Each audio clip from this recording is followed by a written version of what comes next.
President of the IAF for Publications and Communications and Global Conferences, and former Special Advisor to the IAF President for Diversity Initiatives, and together with the dedicated IAF Diversity Award Subcommittee, we gathered virtually and reviewed many great nominations. And eventually we selected this year's award recipient. So as the new chair of the Diversity Award Subcommittee, I would like to express my sincere thanks to all the members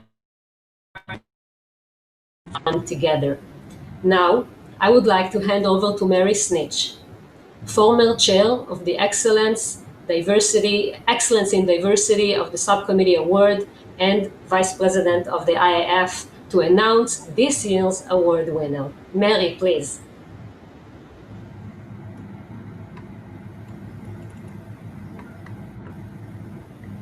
Mary, can you hear us? I can hear you. Can you hear me? There we are. Thank you, Deganat. I am very happy to be speaking to you all today from Washington, D.C. It is my honor to be part of this ceremony and to introduce the 2020 Excellence in Diversity recipient. I would like to express my sincere thanks for the enthusiastic work of the committee, the thorough review of many excellent candidates, and the profound selection done by the members of the IAF Diversity Awards Subcommittee. This year, the IAF Excellence in 3G Diversity Award is awarded to the European Space Agency for their commitment to create a modern and inclusive working environment and to strive to enhance the innovative perspectives brought in by a diverse pool of talented people. Under the leadership of Director General Jan Werner, the European Space Agency has renewed its commitment to diversity and inclusiveness by putting those values high on the corporate agenda and by nominating the first ESA Chief Diversity Officer in April of 2017. It is with great pleasure that I introduce to you ESA's Chief Diversity Officer, Ms. Ursilia Baudo, to tell us more about ESA's diversity initiative, connecting live with us from the IAF Secretariat Office in Paris. Congratulations. Thank you. Thank you to the IAF President, Pascal Ehrenfreud, and the IAF Vice Presidents, Deganit Paikowski and Mary Snitch, and also thank you to the IAF global community for inviting me today. It is a real honor for me to be here on behalf of ESA Director General Jan Werner and to receive your prestigious Excellence in 3G Diversity Awards. So thank you again. Diversity, I have to say, is already a distinctive feature of the European Space Agency and one of its greatest assets, as for its international character.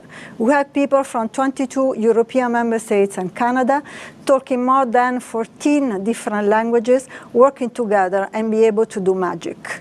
It's this richness of competencies, skills, points of view that allow us to achieve results that could not be possible on the efforts of a single nation, as making a robot landing on a spinning comet 500 million kilometers far from here. As Mary recalls, over the last years, the European Space Agency has endeavored to put the values of diversity and inclusiveness high on its corporate agenda. And this is also thanks to the leadership of Jan Werner. The ESA focus on diversity includes indeed the 3Gs, so geography, generation, and gender, but also we enlarge to efforts to include different abilities, backgrounds, as we prepare for the future of work, and to promote a workplace where everyone is valued and feels safe to be who he is. Let me start explaining what are the challenges that we face being European, being space, so in a STEM, science, technology, engineering, mathematics subjects, and the challenge and the opportunity that we face. First of all, yes, we focus on the 3G, and one of the challenges we have is related indeed to generation. Why? First of all, because we have a quite high age of recruitment, which is around 40 years old, and we know that people, in particular women, are less willing to move country, to change country after the age of 35. And we also have a quite high average age, which is close to 50 years old, against an average age in the European space sector of 44. The good news out of this is that there will be, therefore, an important retirement wave in the next 10 years. This means most of, more or less 40% of ESA jobs will have to be, we will have to recruit on these jobs, which will allow for further margins that we will be using to reinforce diversity in our organization. Another aspect is geography. Geography for us is a very important objective because we want to strive to get a balance of people represented from member states in our workforce, and which means also to be able to tap on a diverse pool of applicants, and this is a challenge for us. And the same applies to gender. It reflects to gender, also considering that we know in Europe there are not many girls getting into the STEM subjects at the university. So this is one of the aspects that is important. We have, as I said, a diversity workforce starts by being able to attract a diverse pool of talents from all member states. And we see today that almost 60% of visa application, this is last year, but the trend has been there for many years, come only from 3 countries, so Italy, France and Spain, and we have countries like Germany or like UK represent only 6% of application to ESA. And these are, among others, you see in yellow in the graph, countries where we really want to reinforce a presence in the agency. And the same applies to women. We had a total last year of 28% of application from women, and again, more than half come only from 3 member states. This is not just the challenge in the numbers, but it's also the fact that, as I said, we are a STEM organization. We deal with science and technology. And when we look at the majority of positions at ESA, these are positions for STEM jobs, so engineering and scientists. So 73% of jobs at ESA are in these subjects, and when we see the orange part is administration and the 3% is science, and we see that only 14% of applications are represented by women. And when we scale down to the countries that needs to be to have a reinforced presence, we go to 5% of applications. So 14% against 73%. So this is something that you can understand is a big challenge, but we have been able to, despite all this, turn these challenges in opportunity. And these are the achievements that we had since a period of 3 years. So we had 68% increase in application from women. We had 40% of recruitments were women last year. We had a very balanced distribution of female recruitment between administrative and project controls and STEM jobs, which is also something that requires specific efforts. And we have been able to include in our basket of recruitment a record of 15 nationalities, including many underrepresented countries. We have been able to decrease the age of recruitment. We are talking about age, so this is an important important figure, and hoping this is a trend. We had 38% of increasing women in top management position, which is a good result, although we are at the total of 12%, so there is still a lot to do in this. Now, how have we managed to do this? With a number of initiatives. I will not go through all the initiatives. I just can tell you that, first of all, we have tried to join forces with other organizations. Women in Aerospace, Europe, UNOSA, we are partner on the Space for Women initiatives, but also Aeroforum, which are the research organization in Europe. For instance, for the first time, we will have a common fair, a career fair, to attract women and girls with a technical background. with CERN and ESO. We have highly invested in attracting the young generations and starting from elementary school, because it's there that the STEM identity is formed. So the able of little girls to project themselves in scientific subjects starts at elementary school, starts very early. So we have an educational program that is really doing beautiful things in that sense. We have been able also to partner with Mattel to have Barbie Samantha Cristoforetti to reach out to a larger extent also to girls in young age. We have strong efforts also from communication, reinforcing the branding and being more attractive. And of course, HR is on the leading seat with many initiatives, including a very interesting talent acquisition, so new strategy to go and search and scouting for a position at ESA. And this will be particularly important. There will be a campaign coming, because we will launch an astronaut campaign soon. And really try to reach out, and this will be even further developed through a communication campaign. So let me conclude, say that while we are proud to receive today the AF Excellence in 3G Diversity Awards, we are also aware that this is just a first step. The efforts related to, for instance, increasing gender balance, supporting equal opportunity, fostering an inclusive workspace where everyone feels safe, and recruiting people with all a country call for increased proactive actions, and counts on the commitment of all to move faster in this direction. At ESA, we know that an agency can only be as strong as its people, and enhancing the agency wealth of diversity perspectives is key to our business. And which is our business? In essence, is to imagine the future and make it possible. As the poet says, the future is now, much before it happens. Thank you.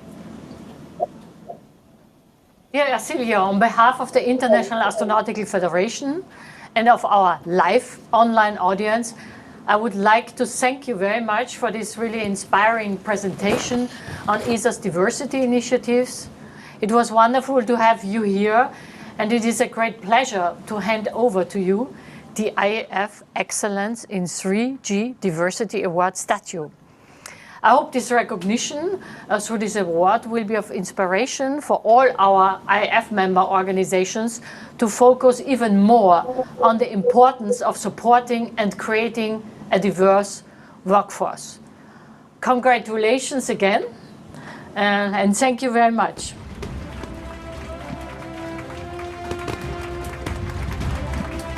Here it is. Thank you very much, and congratulations. Thank you very much. Yeah? It's a real honor.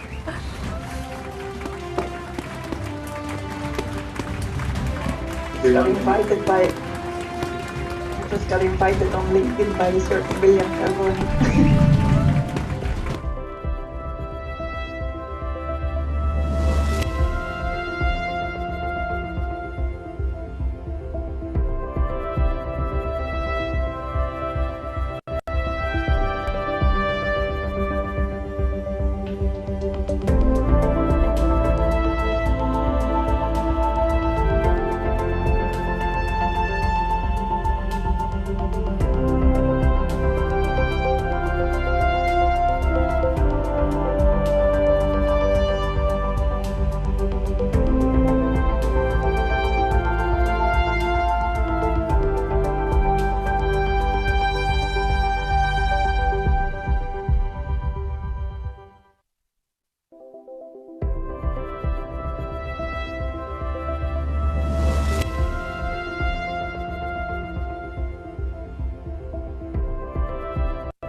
Hello to the world and the universe. Good morning to the friends in the US. Good afternoon to those in Africa and Europe, and good evening to Oceania and Asia. We are excited to welcome you all here in this IAC special session where we intend to unleash the potential of artificial intelligence and machine learning into space. My name is Hilde Steenaert and I am with Space Application Services in Belgium. And this session is powered by our Space Access IceCube service in collaboration with the friends from IBM Space Tech. We believe that the adoption of artificial intelligence and machine learning techniques in space can result in important steps forward for a wide range of applications, opening new portals into what the future could look like. Throughout this special session, we will address AI in space from history and background, going through some of the current and emerging applications, and then looking into visions for the future.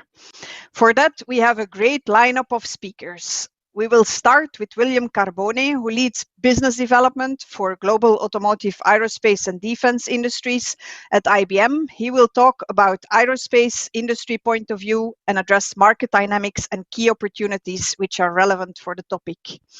Then Mr. Matthias Biniok, who leads the Space Tech division in Germany, was the lead architect for IBM Watson in the DACH region and is the project lead and AR architect of Project Simon on board the ISS. And he will talk about the current and emerging AI applications. Nicolas Clémensin, space system engineer of our IceCubes team, will talk about our IceCubes AI initiative and how our AI box can be used for several application fields on board the International Space Station. Naeem Altaf, who is the CTO for IBM Space Tech and runs an innovation lab in IBM, will address space tech and future applications. And the last one in the line of the speakers will be André Chapera, business developer in our IceCubes team with a particular focus on space economy. André will be talking about AI-powered space exploration and visions for the future.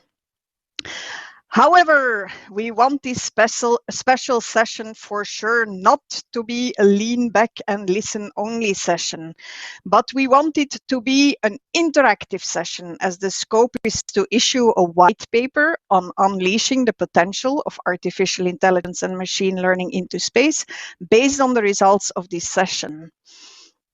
For that, there are two ways for you to interact: through Slido. And for that, have a look at the slide here.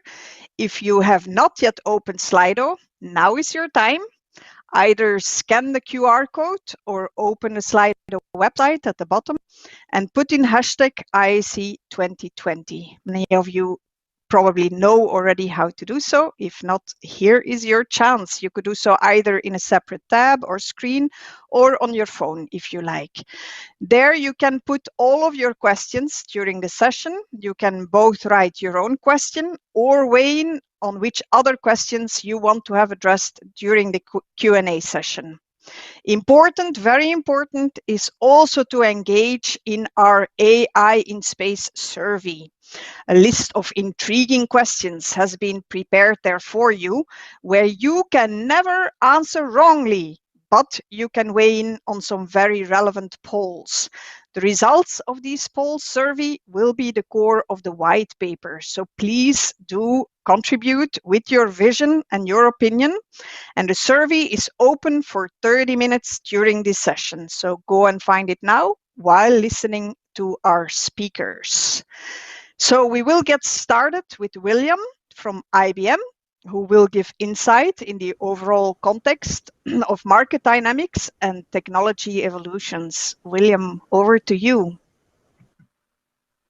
Hello, thank you, Hilde. My name is William. I represent the global aerospace and defense and automotive industries, and I'm here to talk about what's happening in the space sector. So you probably are aware about all the IBM pioneering contributions to the aerospace and defense industry that have made the history. I will just go quickly through three of them, the milestones of the space industry, which is the Apollo missions, that over 50 years ago helped the men get on the moon.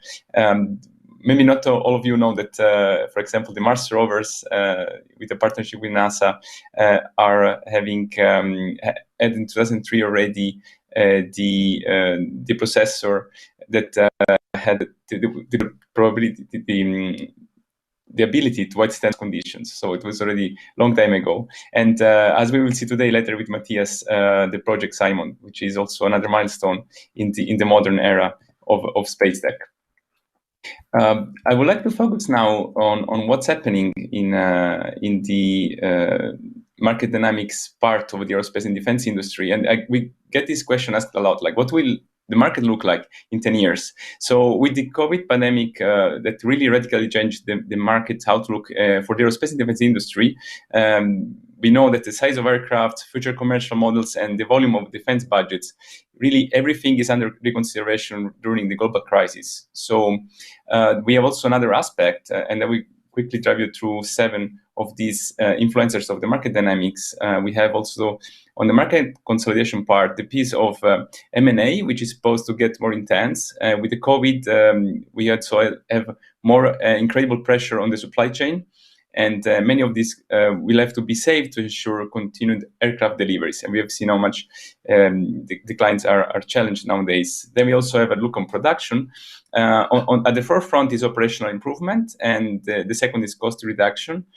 So we have the introduction of Industry 4.0, and aerospace and defense companies are beginning to explore its value, ranging from making products and devices interconnected to expedite time to delivery. So on the last part, we have also a very important point, which is the supply chain, which is having an increasing complexity in logistics, longer lead times in shipping and delivery, more need for transparency, and a higher degree of visibility are really creating new sets of challenges for supply chains and the need for location intelligence, which is a very important topic. On the other hand, we have 3 more points that are equally important. For example, the regulatory environment. Simply, there are several holes in the regulatory process that have led to significantly more rigorous regulatory environment that will ultimately make our skies safer, we hope. And then, of course, the data, leveraging on the exponential growth of data, it's creating both new opportunities and challenges.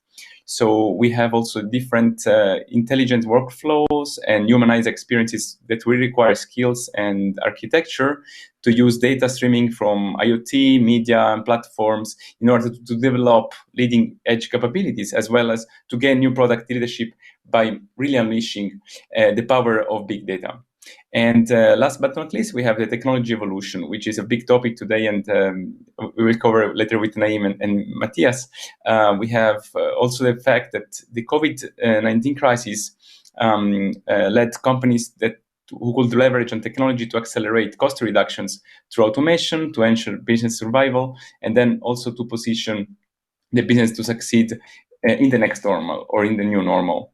There are 3 things that we leverage on based on the disruptive forces that we just seen. We have 3 different dimensions in the challenges. We have the ecosystem, the enterprise, and the aftermarket. So as we mentioned, there are regulations. There is a new, just to mention one, the new space paradigm that has become very attractive not only for the new and small companies, but also for the more traditional large system integrators. Then we have an aspect on enterprise with data-driven enterprises that are beginning to see the value coming from data and not being realized. So AI is among them and is being used to uncover insights that were previously unimaginable. And then the other part, the other pillar is the aftermarket with a third challenge, which is growing the top line revenue and margin through aftermarket digital services. And that will enable, for example, OEMs and suppliers to layer unique knowledge and on top of data to deliver new revenue design insights. So we have then the disruption and what are the opportunities of when we address that for the disruption. So still in the ecosystem, enterprise, and aftermarket, we propose to extend the value and collaboration via platforms, and that's because new product platform, for example, and technology advancements are enabling continuous improvements of design products and design processes. Then we see also the exploitation of data in order to optimize the business. And that also comes with universal connectivity in the AI, cybersecurity, which is not a choice anymore, and Industry 4.0, that is also a big step forward. And then there is also the need for defining the strategy in order to develop digital solutions, for example, using cognitive capabilities to serve technical, complex, safety critical, and multi-system projects. And here is what we can do actually to organize for client success, and this is our team offering with a set of teams and solutions. So these are reflected into transform products, operations, and aftermarket. And there is a sub part with technology offerings, which spans from hybrid cloud and Red Hat, AI, blockchain, IoT, cloud edge, and 5G, quantum, and security. And of course, it's supported by a wide range of teams spanning from research to the A&D industry. Thank you. Thank you, William, for those insights. Next, we will pass on to Matthias on AI in space, current and emerging AI applications. Matthias, the floor is yours. Thank you very much, Hilde.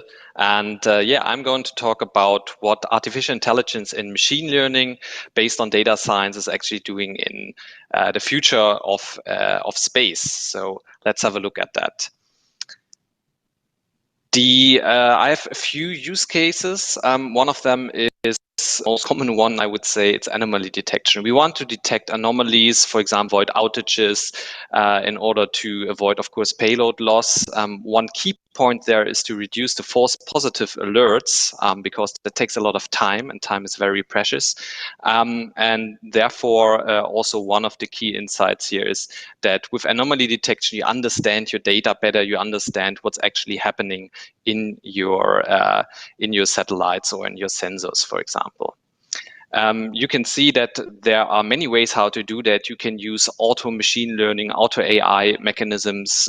Time series analysis is one of the key points that is being used in anomaly detection. And of course, streams processing is also very important if you talk about anomaly detection. In addition, another use case where we see AI is getting infused is operator support. Operators don't have a lot of time, of course. They need to automate as many tasks as possible. They need to reduce the time for troubleshooting, and therefore they need to look into large amounts of documentation, for example, or into manuals. And the best thing would be if an AI would actually recommend the next best action, or even do that by himself. So that's something that operators need to have some support with. You can do that with, for example, in the IAM process. You can actually use, for example, engineering advisor for that. And yeah, that's one key point. Another point is that you can also infuse the operation itself with AI, for example, for identifying problems, to resolve it automatically if possible, assign incidents automatically, and also understand and enhance the diagnose process in this very complex environment. So AI in operation is really a big topic. Another topic that's very important is geo-observation. Most of you already know it, of course, like monitoring infrastructure. That's not something that is new. But with deep learning, you can now do something in more depth. You can actually say, okay, I want to detect specific trees that are growing too close to a power line, for example. You can use object detection for identification of any buildings, for example. I've brought you one example where we have a tornado. You can see it on a normal map, right? But if you look deeper into the data, you can actually see that there's enough data available that you can see the impact of a tornado using object detection and deep learning in computer vision. So geo-observation, another important AI use case. And then last but not least, I wanted to talk about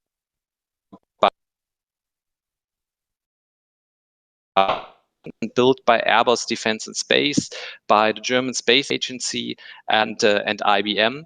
And Simon's tasks are to fulfill experiments on the International Space Station. So our overall goal is to create kind of a real crewmate for astronauts that they can work with, a system that is supporting the astronauts in their daily job.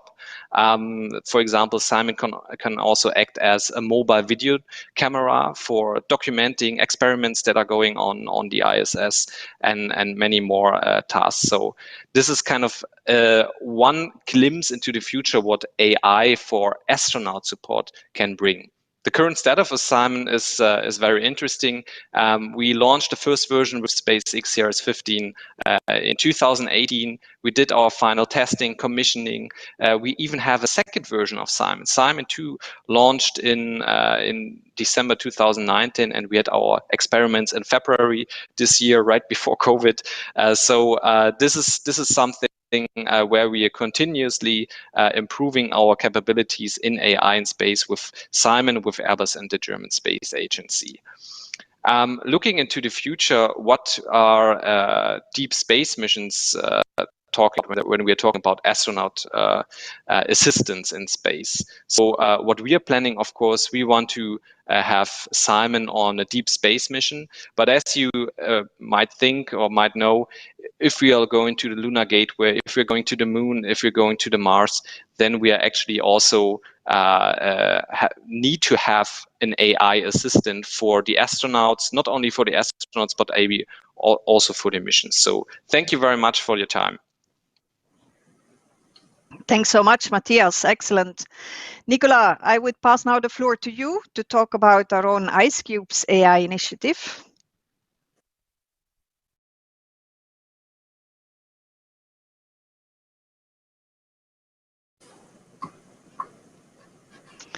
And I think we are not hearing you, at least I am not. Are you hearing me? Yes. Yes, now I hear you well. Sorry. So I'm going to briefly, as I was saying, I'm going to briefly introduce what we at IceCubes are planning regarding AI and machine learning. So we are not at IceCubes AI ML specialists. We are a commercial service to provide access to space. We have in the past years designed and built a facility, which is called the IceCubes facility. That's our name, which is now in the International Space Station in the Columbus module. And this facility allows us to accommodate what we call experiment cubes, which are basically any payload that our customers might want to send to space.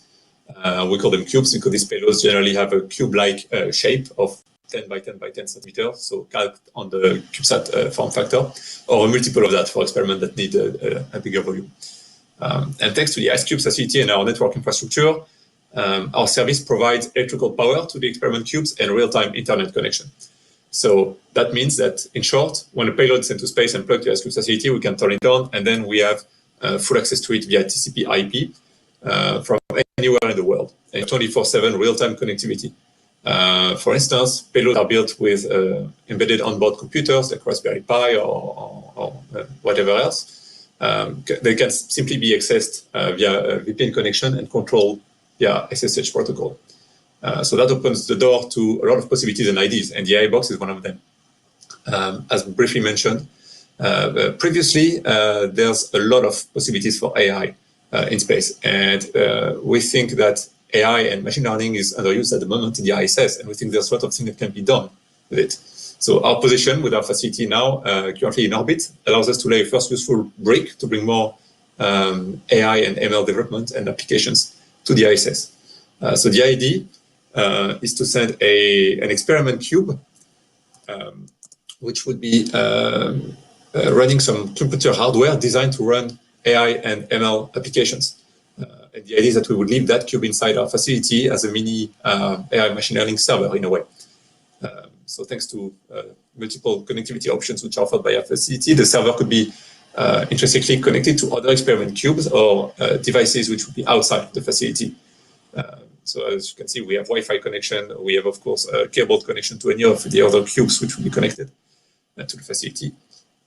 So the idea is to offer as a service the use of this AI box for a certain time, and companies and people interested in testing AI ML applications could run their applications on the cube and test it in real space conditions, since the cube would be on board the ISS. So hardware-wise, the AI box is built around a NVIDIA Jetson Xavier NX, which is one of the latest mini computers for edge computing developed by the company NVIDIA. So this is a tiny computer that we can easily fit in an experiment cube and send to space. And as all these computers are, it's very good at running AI ML applications. That's what it has been designed for. It is not a very complicated computer specifically designed for space applications. It's a commercial off-the-shelf item, very easy to use, designed to run in an indoor environment. That makes it very, very accessible, very cheap to launch and operate, even from space. And we think that this is a way to find a good compromise to offer a simple and affordable commercial service, which is crucial when we want to trigger a wider use of AI and machine learning in the short term. So now I'm going to go quickly through some example of applications that this AI box could be used for. So some of them have already been mentioned by the previous speakers. So smart assistants like the Simon for astronauts can be either fully robotic or fully software. Like we have nowadays smart assistants in our smartphones, in our computers. We could think of a smart assistant running on tablets or laptop computers for astronauts with, let's say, the AI algorithms running on the AI box and just receiving inputs and sending outputs. In the same way, we could use the AI box as a device to process medical data.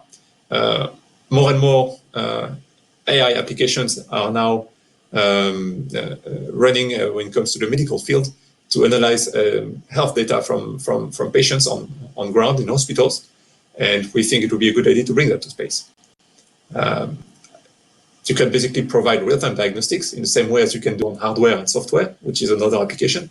You can run on human beings and try to predict, cure that might be required for certain diseases or symptoms that you can see through pattern in the data. In the same way, you can do image analysis, as it was previously described, using computer vision with cameras. You can try to use the images coming from the cameras to get useful data out of it. There's many other applications. I could speak for hours about all of those, but the point is that we want our users to use their creativity to make that list bigger. Thank you very much. Thank you, Nicolas. Great short overview. A quick reminder for folks who may have come in after the start that you should be connecting to Slido to answer the survey polls that you can find there. Again, there are no wrong answers, but the results with your opinion and your vision will be the core of a resulting white paper on AI in space. So don't miss that chance. You can also post all your questions, as many of you are already doing, on AI in space, also in Slido. Then we will move on, and I will happily pass the mic to Naeem in the US, very early, Naeem, on space tech and future applications. Naeem, over to you. Thank you very much, Hilde. It's an absolute pleasure and honor to be here on this ISU forum. Good morning, good afternoon, and good evening, everyone. As IBM's distinguished engineer and CTO for Space Tech, I lead the innovation group.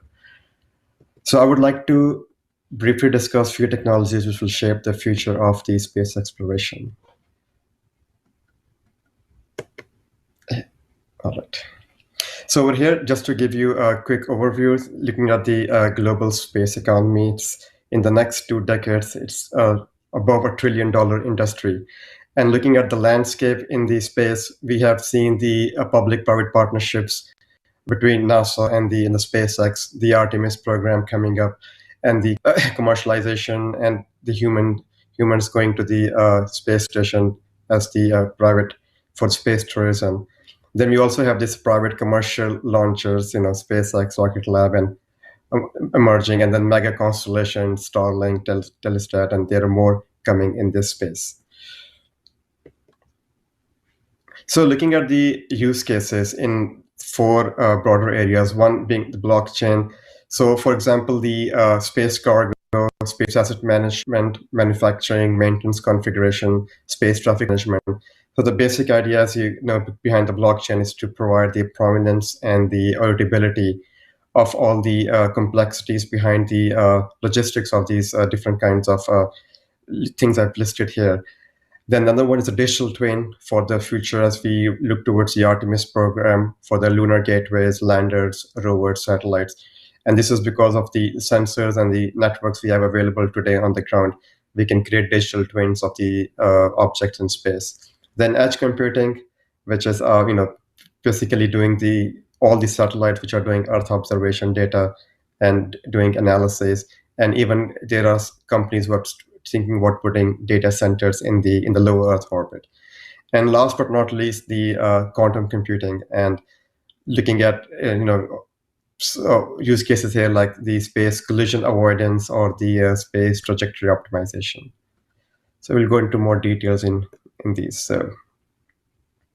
So here's just a quick overview of looking at use cases for satellite manufacturing, space cargo launch. You can imagine how complex the logistics are, all the way from where you put the orders in to, let's say, a satellite manufacturer who have suppliers, subsystem contractors.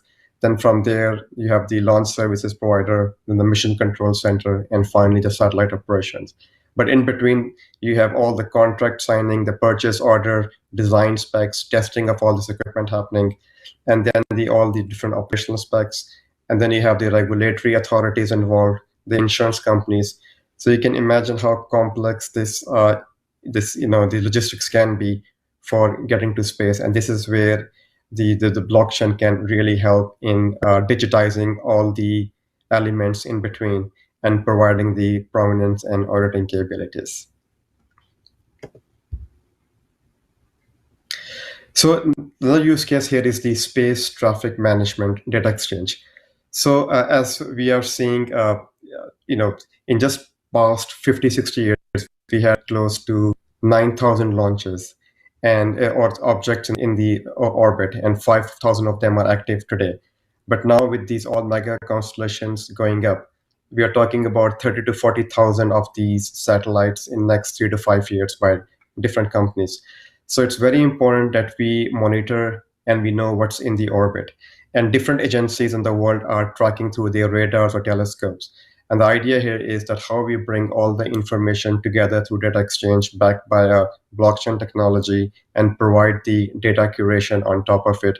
So you can have so you can get your best answer from what's in the orbit, what are the paths of these different kinds of objects in the orbit, because that's very important as we plan to launch more satellites and spacecrafts into the space. The next use case is the edge computing in space. So data is being produced by these satellites, as we know, mostly for the Earth observation. And from we're looking at different deep learning, convolutional neural networks, and other techniques that can play a huge role in analyzing this data. For example, in case of a natural disaster, right? How can we locate an assets so the extent of the damage to a given building by automating the analysis of imagery, and help these government agencies and the first responders to expedite relief to these areas. And if we have noticed in last just 6 to 12 months, the fires in Australia and California, and then from these Earth observation satellites watching the human mobility patterns and predicting the future urban planning and challenges. So the goal here is, as this data is being produced, what can be done right on the satellite, also the edge computing in space.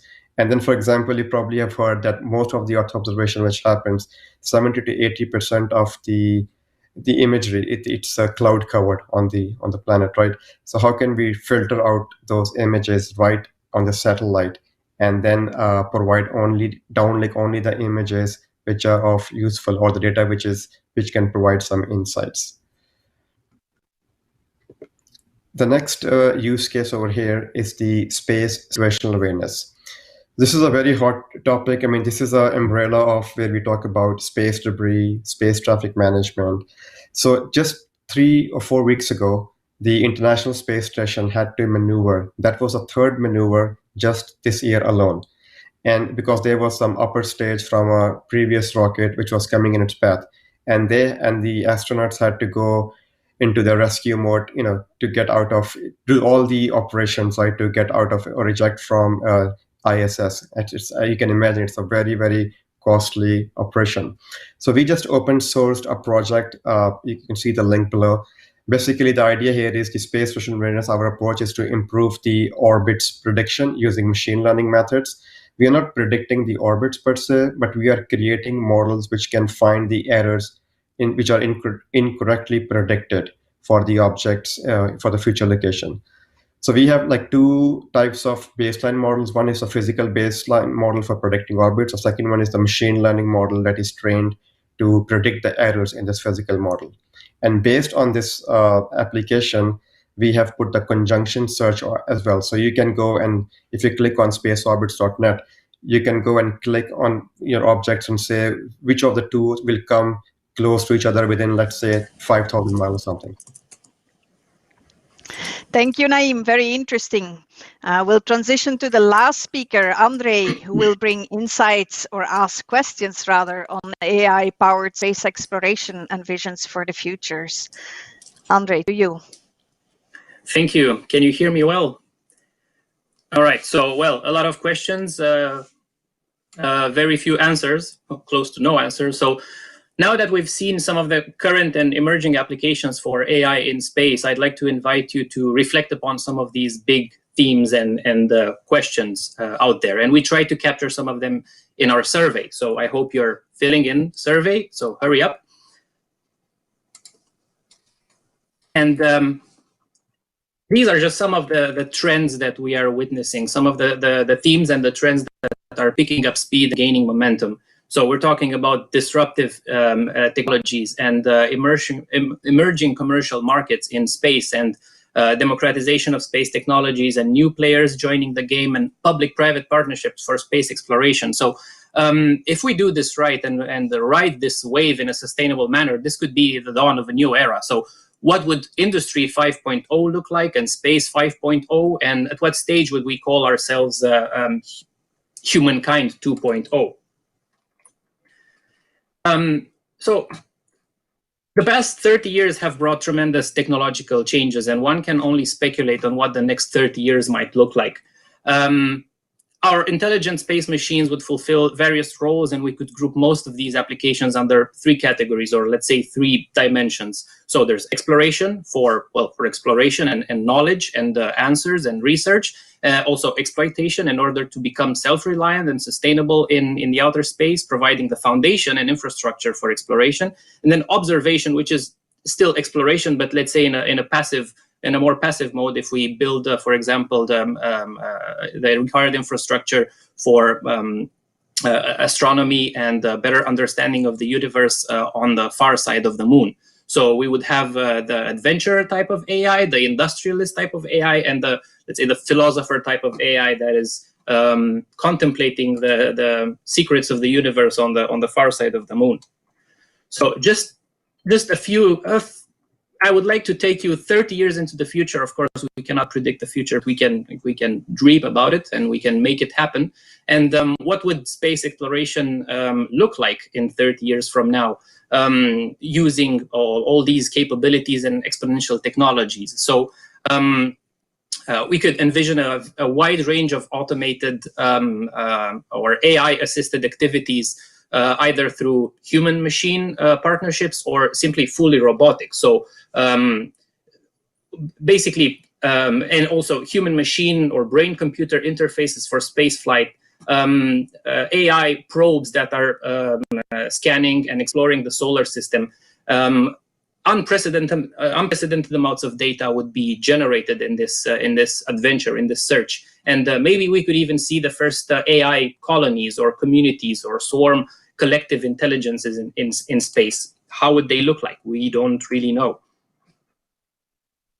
When it comes to the space economy, we come up with these projections. So it might be around 2 or 3 trillion, which is still less than some industries nowadays. So we can dream of a vibrant cislunar econosphere that would be sustained by an ever-expanding industrial infrastructure farther and farther into the solar system. And we are already working on, as a civilization, we're working on various automated industrial activities. So we could even think of automated interplanetary space liners and freighter networks, so that support trade routes, and swarms of probes that prospect constantly. So there's a long list of applications we could think of. And well, it goes without saying that there's a long list of implications, and we're not gonna, we cannot even scratch the surface. So from a technological point of view, harsh, challenging environments always require technological innovation. And from a scientific point of view, AI-powered space exploration might offer us new perspectives, a new understanding of life and its origins, and answers to questions we haven't even answered yet. We haven't even, asked yet. From an institutional or political point of view, so what kind of institutions and communities will we export into outer space, and who will be the next space superpowers or AI superpowers, and at what point do we grant our robotic envoys the rights and the recognition they deserve, and do we need an outer space for non-biological decision makers? So long list of implications. And also there's the more subtle, more nuanced implications like ethical and philosophical and existential. So all related to the freedom given to AI in space and on Earth, and also related to our place in the universe, in this vast universe. So, unfortunately, time is running out. So there's plenty of food for thought. And before I wrap up, I would like to leave you with in some good company. So just a few examples of AI from science fiction, of AI for space, in space, and they are fictional, but they seem very real to many of us. So let's build an exciting future together in space. Thank you. Thank you, Andre. My mind boggles. So let's make time for a couple of questions and to have a glimpse at the first results of our survey. So let's pass to Slido.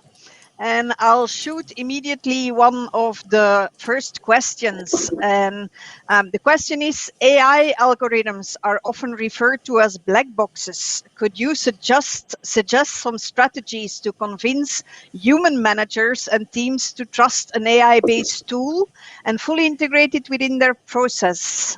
Matthias, would you attempt a shot at this?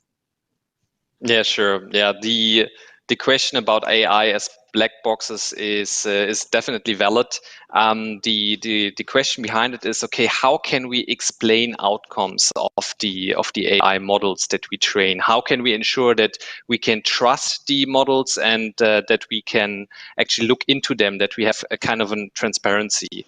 There are some machine learning algorithms that are actually explainable. For example, decision trees or decision tree-like models are quite explainable. You can basically open the black box.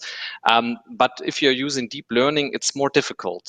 There are various ways to understand them. Like, for example, you can visualize them. You can track the process. There's a lot of research going on also to open the black box. And there are already algorithms to explain these models. So, for example, using LIME or contrastive explanations, those are techniques that are being used to open the AI black box. And the questionnaire is totally right. We need to open the black box. We need to understand what is happening.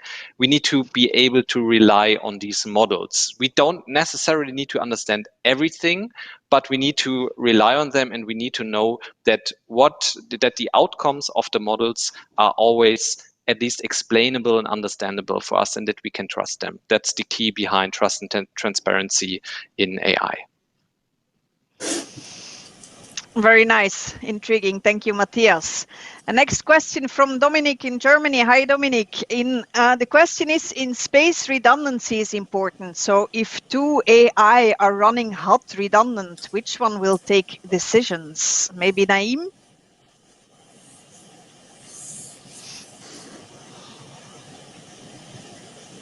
Naeem, I'm not hearing you. Sorry about that. No, thank you. Can you hear me now, Heldy? Yes. Thank you. No, that's a great question. It's a little bit tricky here because it depends upon where the AI, this engine is running for whatever kind of decision it's making. So you probably will have to have a master which takes control of which one will take precedence based on the history of that AI, how the results are coming through that engine. So there has to be some sort of like a supervisor on top of these two AI decision engines, which can tell based on the history which one will take the decisions. Okay, thank you. I think we have time for one more question, and maybe I'll pass it to Andre.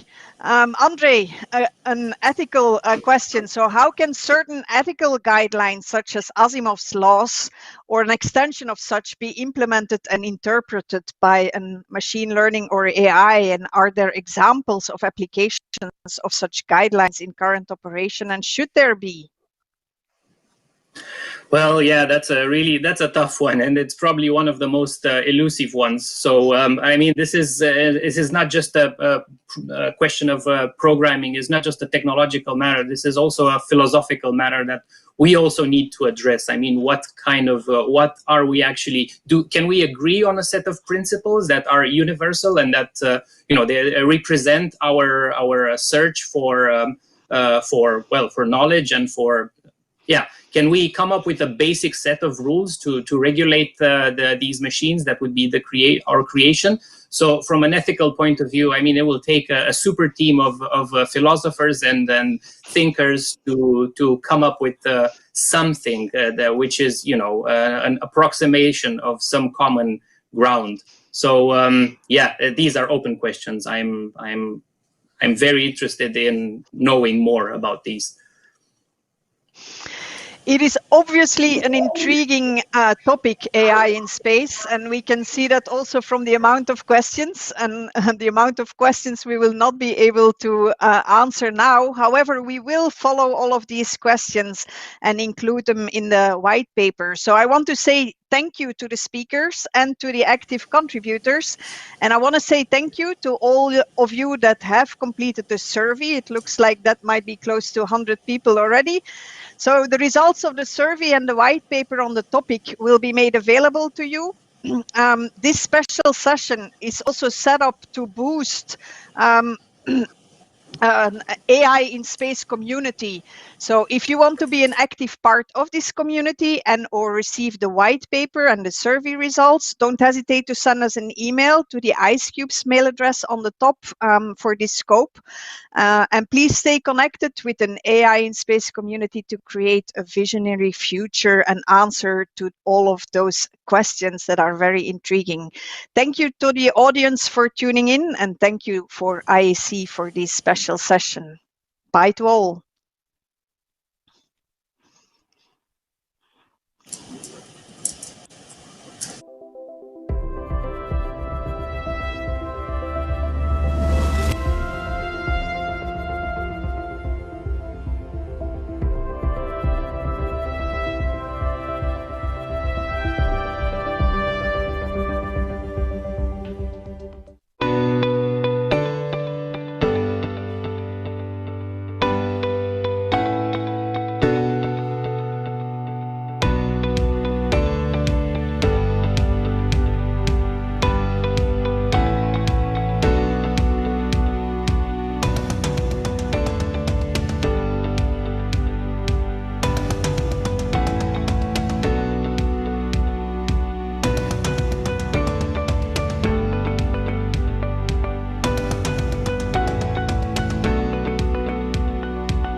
delivering 75,000 pounds of experiments and critical supplies to astronauts aboard the International Space Station is impossible. Until it's not.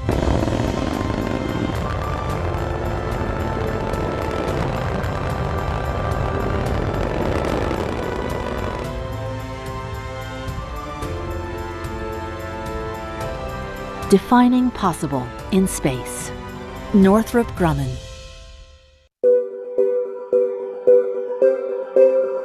It's impossible to revive a dying satellite with pinpoint precision at 17,000 miles per hour. Until it's not.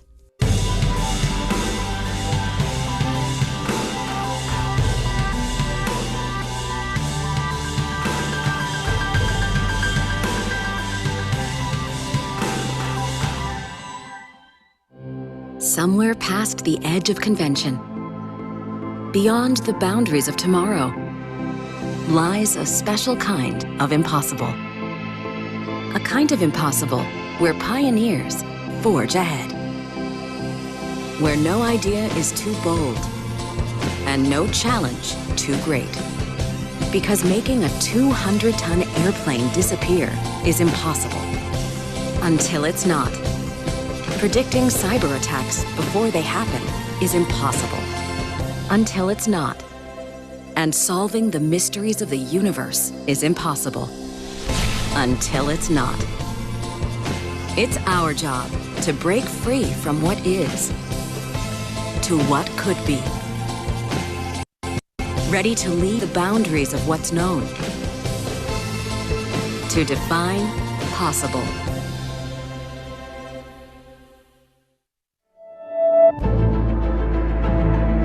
Returning to the moon is impossible.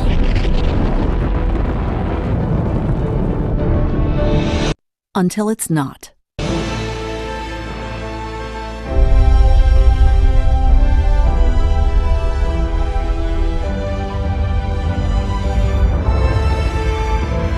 Defining possible in space. Northrop Grumman. It's impossible to deliver multiple payloads into orbit affordably. Until it's not.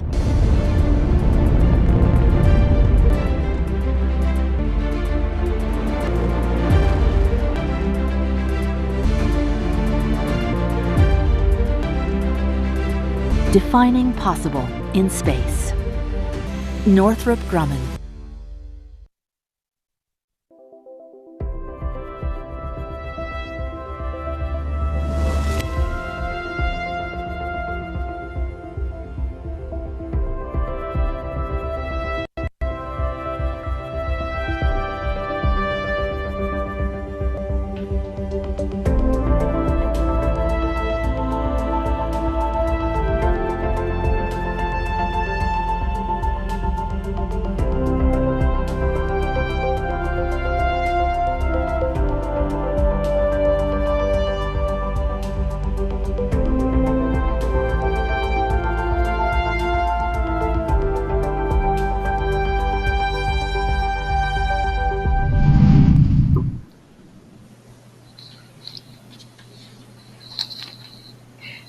Hello. Good morning from Denver, good afternoon and good evening around the world. Thank you for joining us for this plenary on international worldwide Mars missions. The 2020s are shaping up to be a very exciting time for the exploration of our solar system, in particular Mars. We have 3 spacecraft which launched this summer and more on their way later this decade. Our plenary comprises distinguished panelists from the US, Europe, the United Arab Emirates, and China. And our discussion will focus on the scientific objectives of these Mars spacecraft and their current mission statuses. The plenary will also examine how these robotic missions can prepare for Mars sample return and human exploration of Mars and their synergy with international missions that have gone before. I'd like to introduce our distinguished panelists. We have with us today Dr. Lori Glaze from from the United States NASA Planetary Science Division, where she is Planetary Science Division Director. From the European Space Agency, we have Dr. Albert Haldeman, who is the European Space Agency Mars Exploration Group Chief Engineer. And from the Mohammed bin Rashid Space Center, we have Omran Sharaf, Emirates Mars Mission or HOPE Probe Project Director. And with us from the Chinese National Space Administration is Mr. Yang Gang, Director of Deep Space Exploration Department at the Lunar Exploration and Space Engineering Center. Thank you very much for joining us as panelists today. And I'm especially pleased to announce that we have an honored guest keynote speaker. Dr. Thomas Zurbuchen is the Associate Administrator of NASA's Science Mission Directorate, and he is responsible for the agency's science programs, including Earth Science, Heliophysics, Planetary Science, and Astrophysics. Prior to joining NASA as a professor at the University of Michigan in Ann Arbor, Dr. Zurbuchen focused on solar, heliospheric, and planetary instrumentation and data analysis. He has a master's and a doctor of physics degree from the University of Bern. And his honors include induction as a member of the International Academy of Astronautics, a NASA Outstanding Leadership Medal, and the 2018 Heinrich Greinacher Prize from the University of Bern. He can be found on Twitter at Dr._Thomas Z. And with that, I'll turn it over to you, Dr. Zurbuchen, for our keynote speech. Thank you so much, Lisa. And thanks to the panelists for being here. So excited to be part of this international panel. Have you all looked at Mars lately? It's incredibly beautiful in the sky right now, shining bright red, and it is big.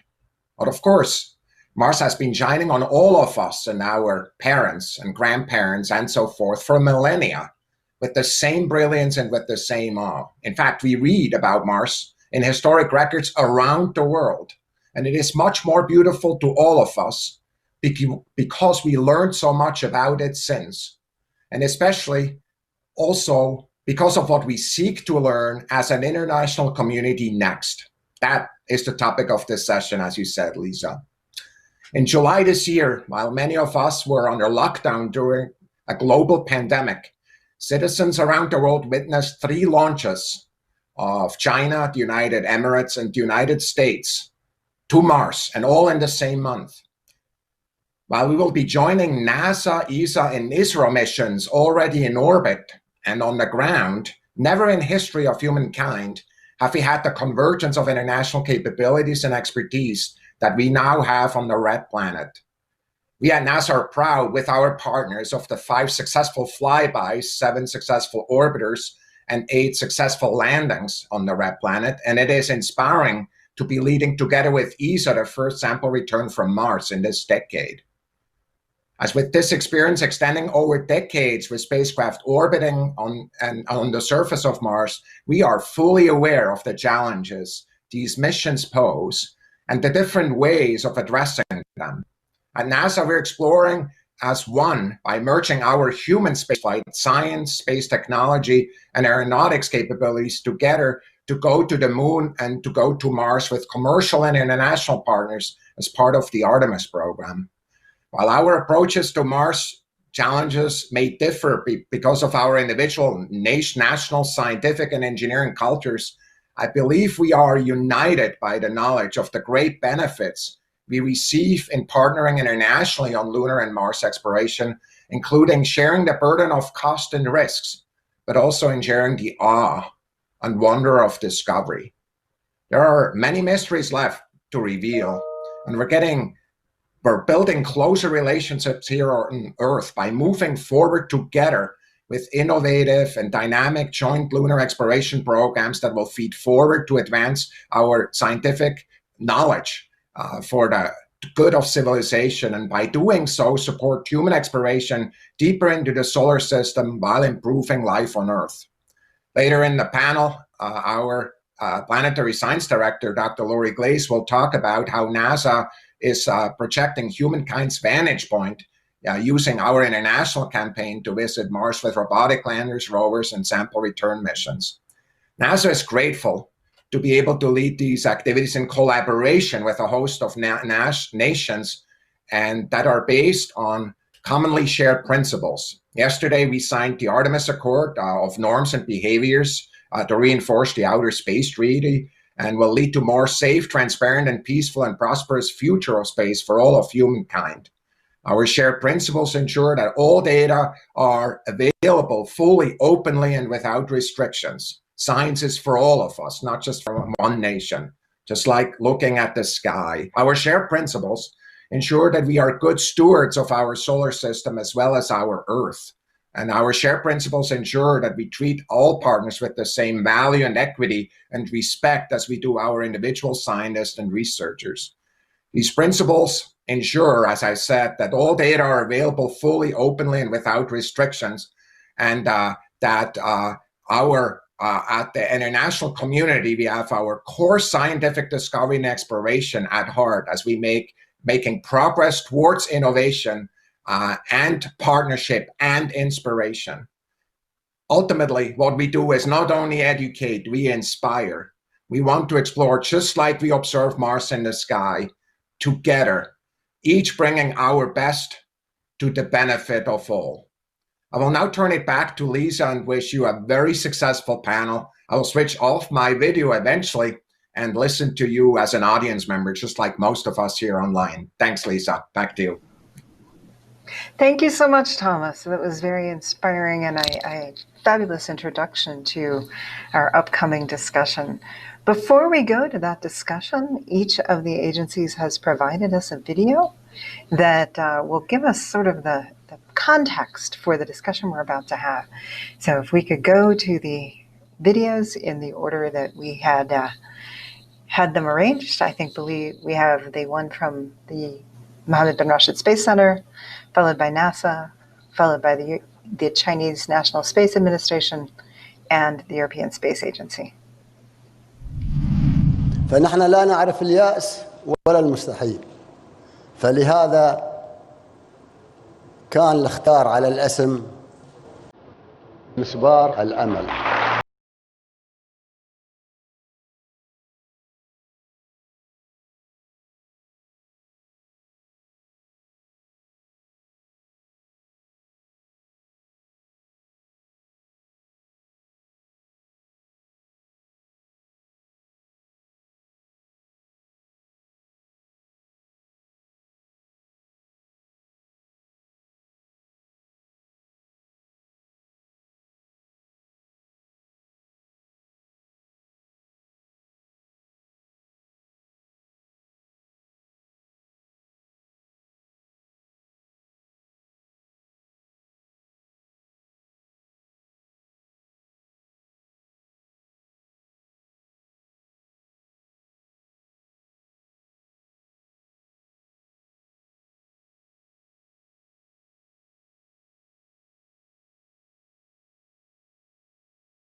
We are a species of explorers, believers. We choose to go to the moon in this decade and do the other things, not because they are easy, but because they are hard. We are willing to do the hard things, to overcome the many challenges. This is what brings out the best in us. We go for a mission to the moon. Our path has led to success and to bitter losses. We come together today to mourn the loss of 7 brave Americans. Yet, even when faced with tragedy and setbacks, we persevere. We keep striving.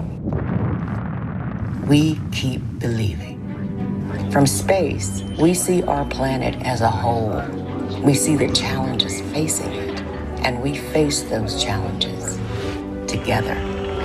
We will not give up. We challenge convention. We refuse to accept the status quo. The time at hand is hard, but we will persevere. We can still draw hope from the moon and the stars, from space, from exploration.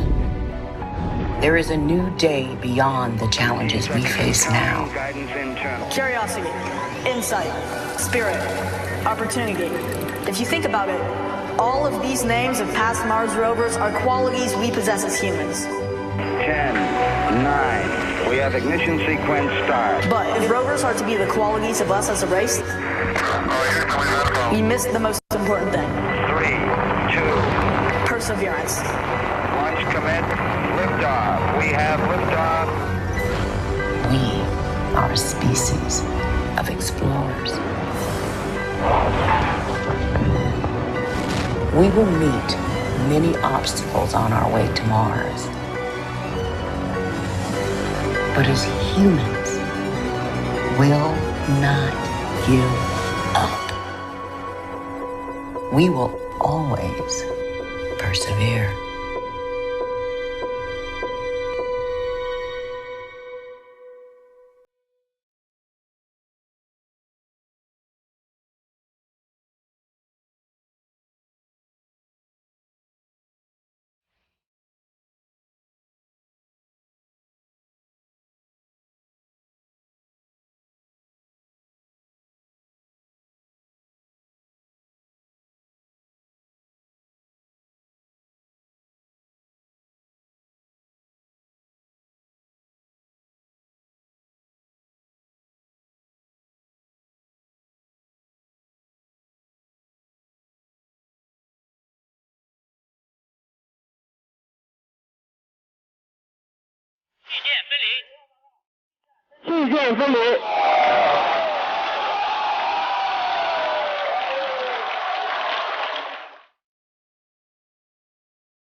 ExoMars is the joint mission between ESA and Roscosmos that will launch in September 2022.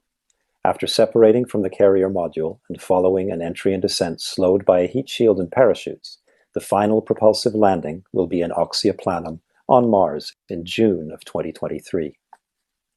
The Rosalind Franklin rover will stand up and deploy her cameras, and then egress onto the Martian surface at the geologically oldest landing site yet to be explored on Mars. Once free of the rover, the Kozachok surface platform has a 13-element science payload to carry out meteorological, geophysical, and atmospheric chemistry observations. As ESA's Rosalind Franklin roves in Oxia, her science team will use her instruments to study the geology at the surface and in the subsurface. That will guide the use of ExoMars' first novelty, drilling down up to 2 meters to obtain the first samples on Mars below a depth of 10 centimeters. These deeper samples, protected from cosmic radiation and preserved at cold temperatures, will be analyzed on board. The instruments inside the rover's analytical laboratory drawer include the Mars Organic Molecule Analyzer, MOMA, which has a second novelty, a tool for Martian in situ analysis to assess organic content that does not suffer from the presence of oxidizing perchlorates in the Martian soil. ExoMars is the ESA and Roscosmos contribution to Mars exploration in the early 2020s.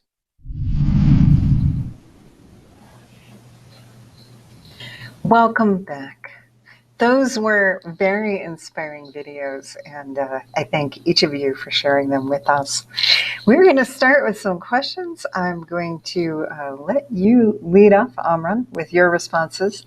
Our first question to the panelists is, tell me a little more about the science and technology contribution for your Mars mission and how it interleaves with and how it builds on past international missions. Thanks, Amran. Thank you, Lisa. And yes, when it comes to the science that the Mars mission or the HOPE program will be conducting is basically we're going to be studying the Martian atmosphere, the relationship between the upper layer and the lower layer of the Martian atmosphere.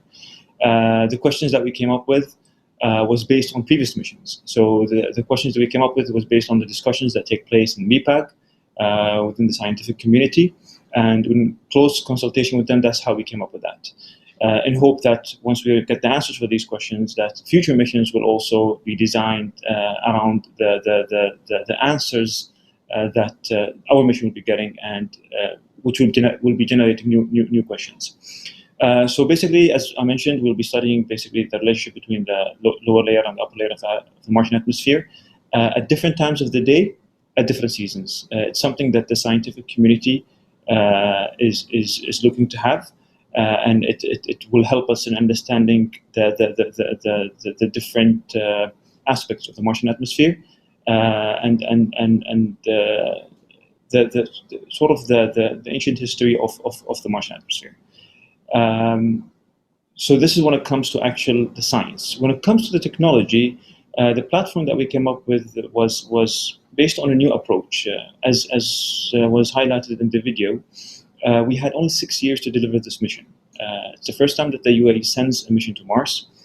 There was a lot of things that we had to learn. The direction from the government was very clear since day one. Build it, don't buy it.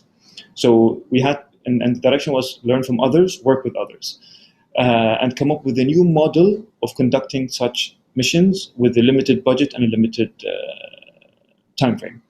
And that's why we worked with our partners at the University of Colorado at Boulder, and they were our main knowledge transfer partners in this mission, in delivering the mission and coming up with the new platform that's based on a simple approach of designing a platform, a unique one, that's capable of conducting a very specific mission with limited resources when it comes to actually schedule and budget. That's wonderful. So tell me a little about your view of the potential for this to have synergy with future human exploration of Mars. So it definitely contributes to the human efforts to better understand the red planet, and definitely the information that we'll be getting will help and benefit other missions for future planning. However, the thing that the UAE wants to get out of this mission is science is one of the main pillars in this mission and one of the main goals set by the government. And they were very clear with us since day one that it had to be unique, it had to be novel. However, the way that the UAE looked at this mission, that other nations might look at it also, more as a catalyst or a tool to create a disruptive change or a big change within a nation. The UAE government wanted to see a big shift in the mindset of the Emirati youth, They wanted to see a big shift in the mindset of the Arab youth.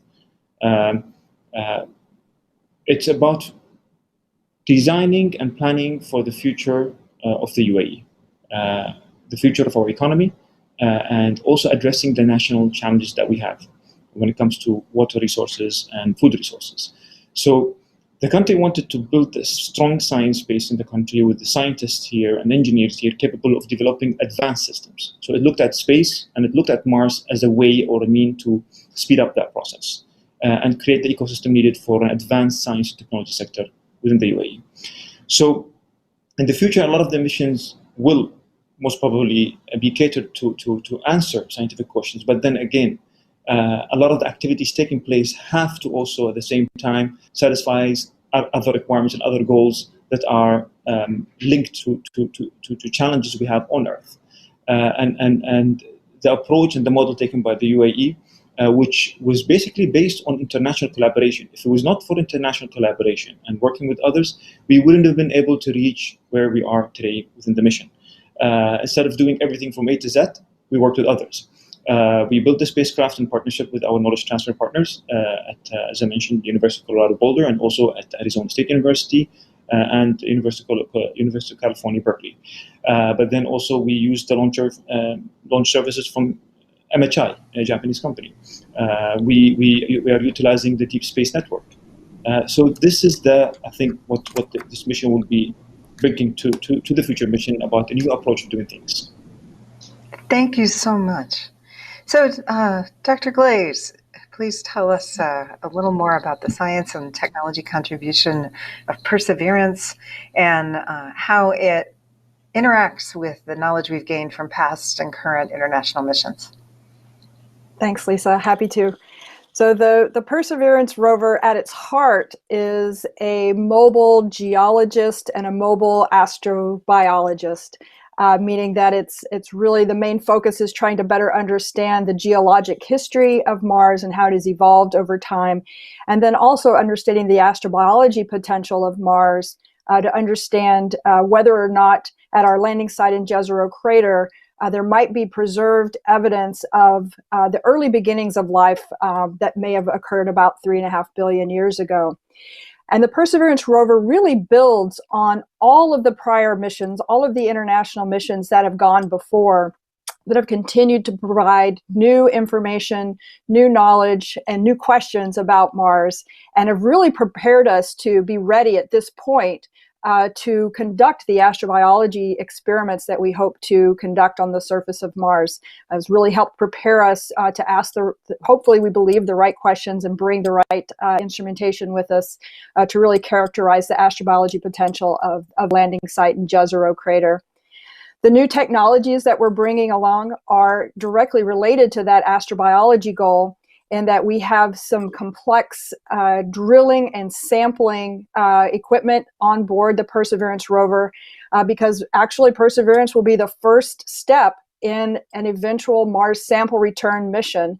Thomas Zurbuchen mentioned this at the beginning, that the next phase of exploration for NASA is to collaborate with ESA on a Mars sample return mission that will actually return to Mars and collect the samples that are drilled and stored on the surface by the Perseverance rover. And so this has been an incredible challenge to develop that technology to keep those samples protected and clean. It is the cleanest spacecraft ever sent to the surface of Mars. And so we're really looking forward to that next step when we can bring the samples back to Earth for study by the entire international science community. And speaking of bringing back to Earth and future study, let's talk a little about how this feeds forward to human exploration or synergy with some of the other exploration efforts.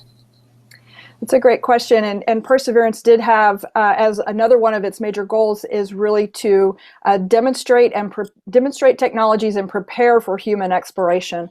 One of the experiments that's on board Perseverance is called MOXIE, and that experiment is specifically designed to convert the carbon dioxide atmosphere of Mars into breathable oxygen. And so that will be a great experiment in preparation for human exploration that will need to make use of the local resources in order to sustain human presence. In addition to MOXIE, the rover is also carrying with it some samples of materials that would be used in astronaut suits, including the fabrics, some fabrics and some materials that would be used in the face shields and helmets. We're going to watch those as part of our calibration target for one of our instruments to watch how they respond and react to the environment on Mars, the radiation environment, the dust environment, just to see how well they can retain their resilience and help us again to make sure that we keep our astronauts safe when they eventually land on Mars in the coming decades. We also have a meteorological station on board that will take continuous measurements of the weather on Mars, which will also feed forward to understanding the environment for human exploration. And then finally, we're carrying as a technology demonstration a helicopter called Ingenuity, which will be the first demonstrated powered flight on another planet. It's a technology demonstration, and that will be an incredible demonstration to show that we can actually fly a rotorcraft on Mars, and that can also be very helpful for future human exploration for reconnaissance or access to sites that might not be as accessible on the ground. Thank you so much. Mr. Gang, I'd like to learn more about the science and technology contribution and how it collaborates with information we've learned with past and current missions at Mars. Thank you, Lisa. And in terms of the engineering technology, Tianwen-1 mission completes orbiting, landing, and roving in one mission, breaking through a range of key technology, in particular solving a range of design problems that meet various technology needs. It also provides new solutions for more efficient and low-cost Mars missions. It adopts a strategy of first orbiting and then landing. At the early stage of orbiting, the orbiter will switch potentials to enhance the flexibility of landing. In terms of the scientific exploration, Tianwen-1 carries out both orbiting and landing at the same time. Some similar payloads are on both the orbiter and the rover to compare and complement each other with the corresponding detection date at the same time, such as the camera, spectrometers, radars, magnetometers, and so on. The mission will systematically study the Martian soil, ranging from the global distribution of soil types, subsurface structure and materials components, to the detector of soil structure profiles, soil materials components, and soils in the local air of the Mars. Meanwhile, it will conduct more in-depth research on the magnetical fields and other related environments of the red planets. The orbiter carries energy particle analyzer, oil and natural particle analyzer, magnetometer, which can implement the joint exploration of fields and particle for system-meter study of the atmosphere, ionosphere, and its interaction with solar wind, revealing the characters and evaluation of the environments of the red planets. Thank you. Thank you. Thank you. Let's talk about human exploration. How does this mission relate to future exploration endeavors and support sending humans to Mars or into the solar system? Thank you. The human advantage lies in cross-border association and comprehensive judgment. sometimes including actual institutions. However, robots have executive ability in the harsh environment of the Mars at a low cost, and the development of various technologies, especially the intelligent technology, make robots more and more capable, so that the robots can achieve higher detection efficiency and even go deep in inaccessible area under humans' commands or even guidance, achieve unprecedented results. Thank you.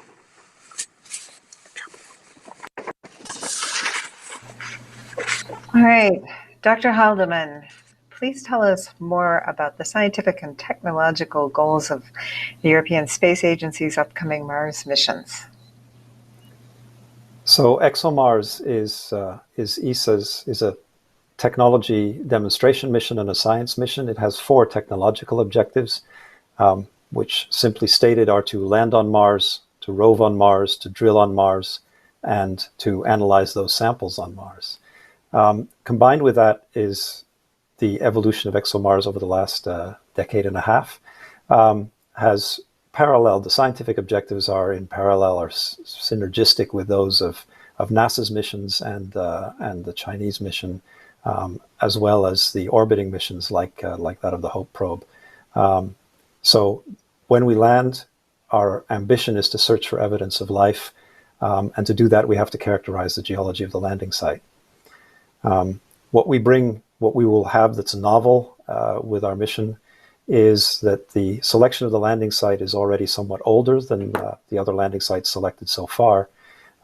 That's important for the science that we share with all the Mars exploration, in that the surface of Mars represents a very old surface in the solar system of a terrestrial planet. That age of rock is not exposed in very great quantity on Earth. So when we explore Mars, we're exploring the Earth. We're learning about the early days of planetary formation like that of the Earth. And because we have the evidence of water and organic molecules from the earlier missions, like Curiosity, we expect that studying the relationship of the organics in that geology could give us hints about how life got started on Mars, if it did, or perhaps what the process was on Earth. So that's the main link, and for that we have the tools of drilling deeply, and the NASA contribution to the German-led French cooperation of the Mars Organic Molecule Analyzer probe, which we will use on site, also, which we've had to keep very, very clean. And the laser desorption mass spectrometer component of channel of MoMA avoids one of the difficulties that has been facing the analysis of organic molecules on Mars in situ, which is the oxidizing perchlorates in the Martian soil.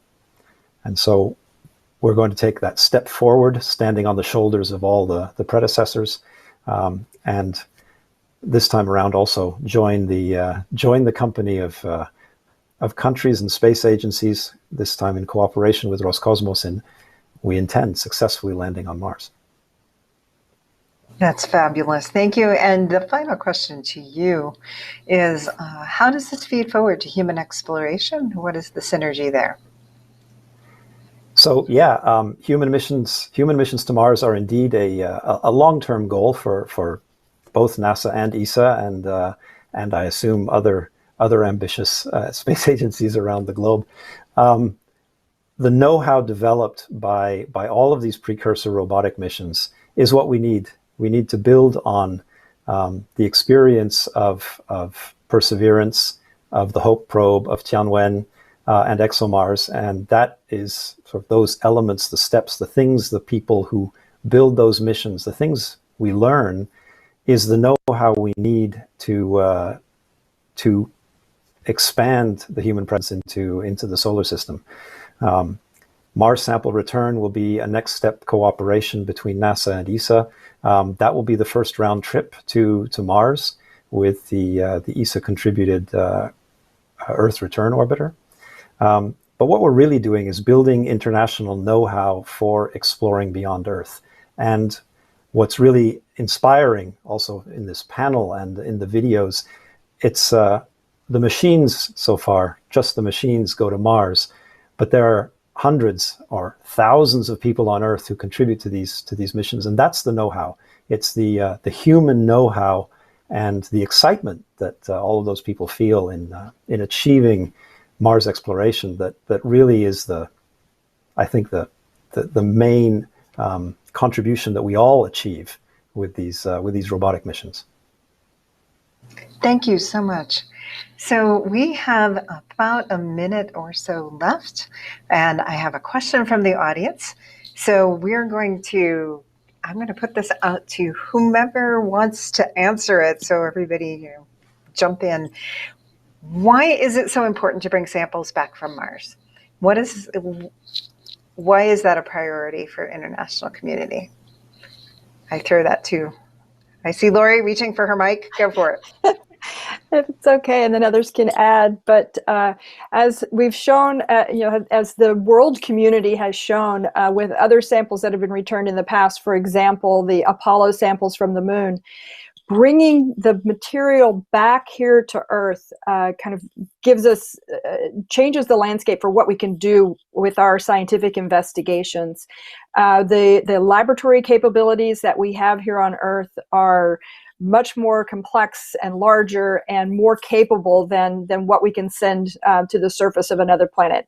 We're sending very capable instruments, but there's still so much more we can do here on Earth. With the capabilities we have here.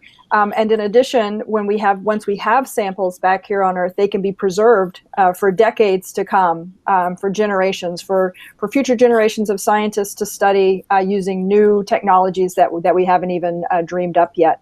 So bringing those samples back here is absolutely critical, and a sample return mission allows us to characterize that location and know exactly where the samples came from to understand the context for that more detailed analysis back here.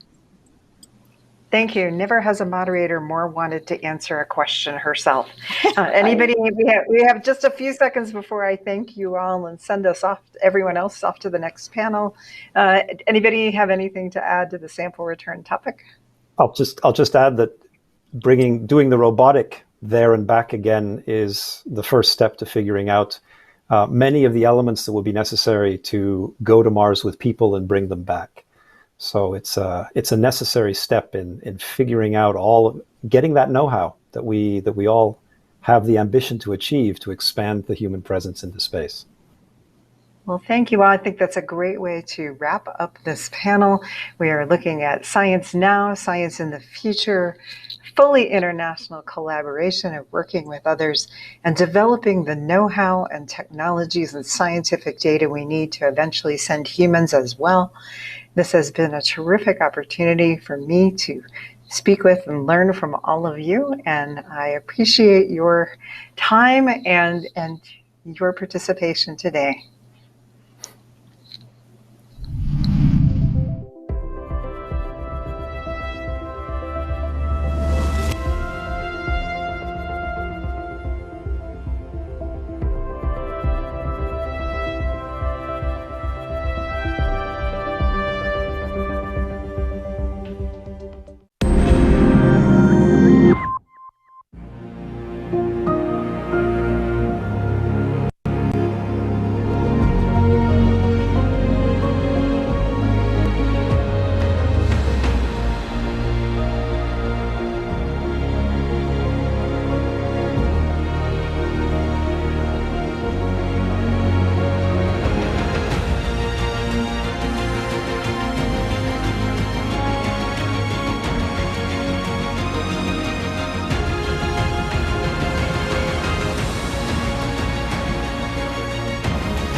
one small step for man, one giant leap for mankind. For over 50 years, we've been inspired by these iconic images of the first humans to walk on the moon. Now the European Space Agency and NASA are working together on a modern-day version of the Apollo program. Called Artemis, it will put astronauts back on the lunar surface. The Apollo missions have mainly landed in the illuminated equatorial area of the Moon, but there are much more interesting areas to be explored, like the poles and like the dark side of the Moon. The today most visible European contribution to lunar exploration programs is the ESA-developed service module, the propulsion and power module of the Artemis crew module. The European Service Module, or ESM, is the heart of the Artemis spacecraft. It will provide electricity, water and air to NASA's Orion crew capsule, as well as maintaining temperature for life support. Its engines will provide propulsion and navigation control for the journey to the Moon and back. ESA's industrial partner Airbus has already built 2 service modules for Orion, with hardware from companies throughout Europe. Now they've signed a contract with ESA to develop a 3rd module. Artemis 3 will see a woman and a man walk on the lunar surface, continuing where the Apollo program left off almost half a century ago. We have companies in 10 countries helping to put this ESM together. And actually there are hundreds and thousands of people working within Airbus, but also in our partner companies to make this endeavor a successful mission. This lunar spacecraft comprises ESA's ESM-1 and NASA's Orion crew capsule. Having recently completed space simulation tests at NASA's Plum Brook Station in Ohio, it will be used for an uncrewed certification flight, performing a 6-day orbit around the Moon. This first joint step towards revisiting the lunar surface will continue the long-standing tradition of international cooperation in space. Space is one of the best examples for international cooperation in terms of science and technology. Our ISS is a multinational project, and we've seen a lot of projects there that really bring together the whole community in terms of space and exploration, and to do this work together as scientists working on the same aim, working for mankind. The next 2 flights of the Artemis program will be crewed lunar missions, with power, propulsion and life support also provided by the 2nd and 3rd European service modules. The Moon is really our 8th continent, and it's there to be discovered. Astronauts, engineers and scientists are very excited to go to the Moon because it's pure exploration. The first European service module will soon be on its way to the Moon. Artemis 1 is scheduled for launch in late 2021. It will mark the beginning of this ambitious program to explore the Moon and beyond, highlighting ESA's ability to deliver critical components based on proven technology.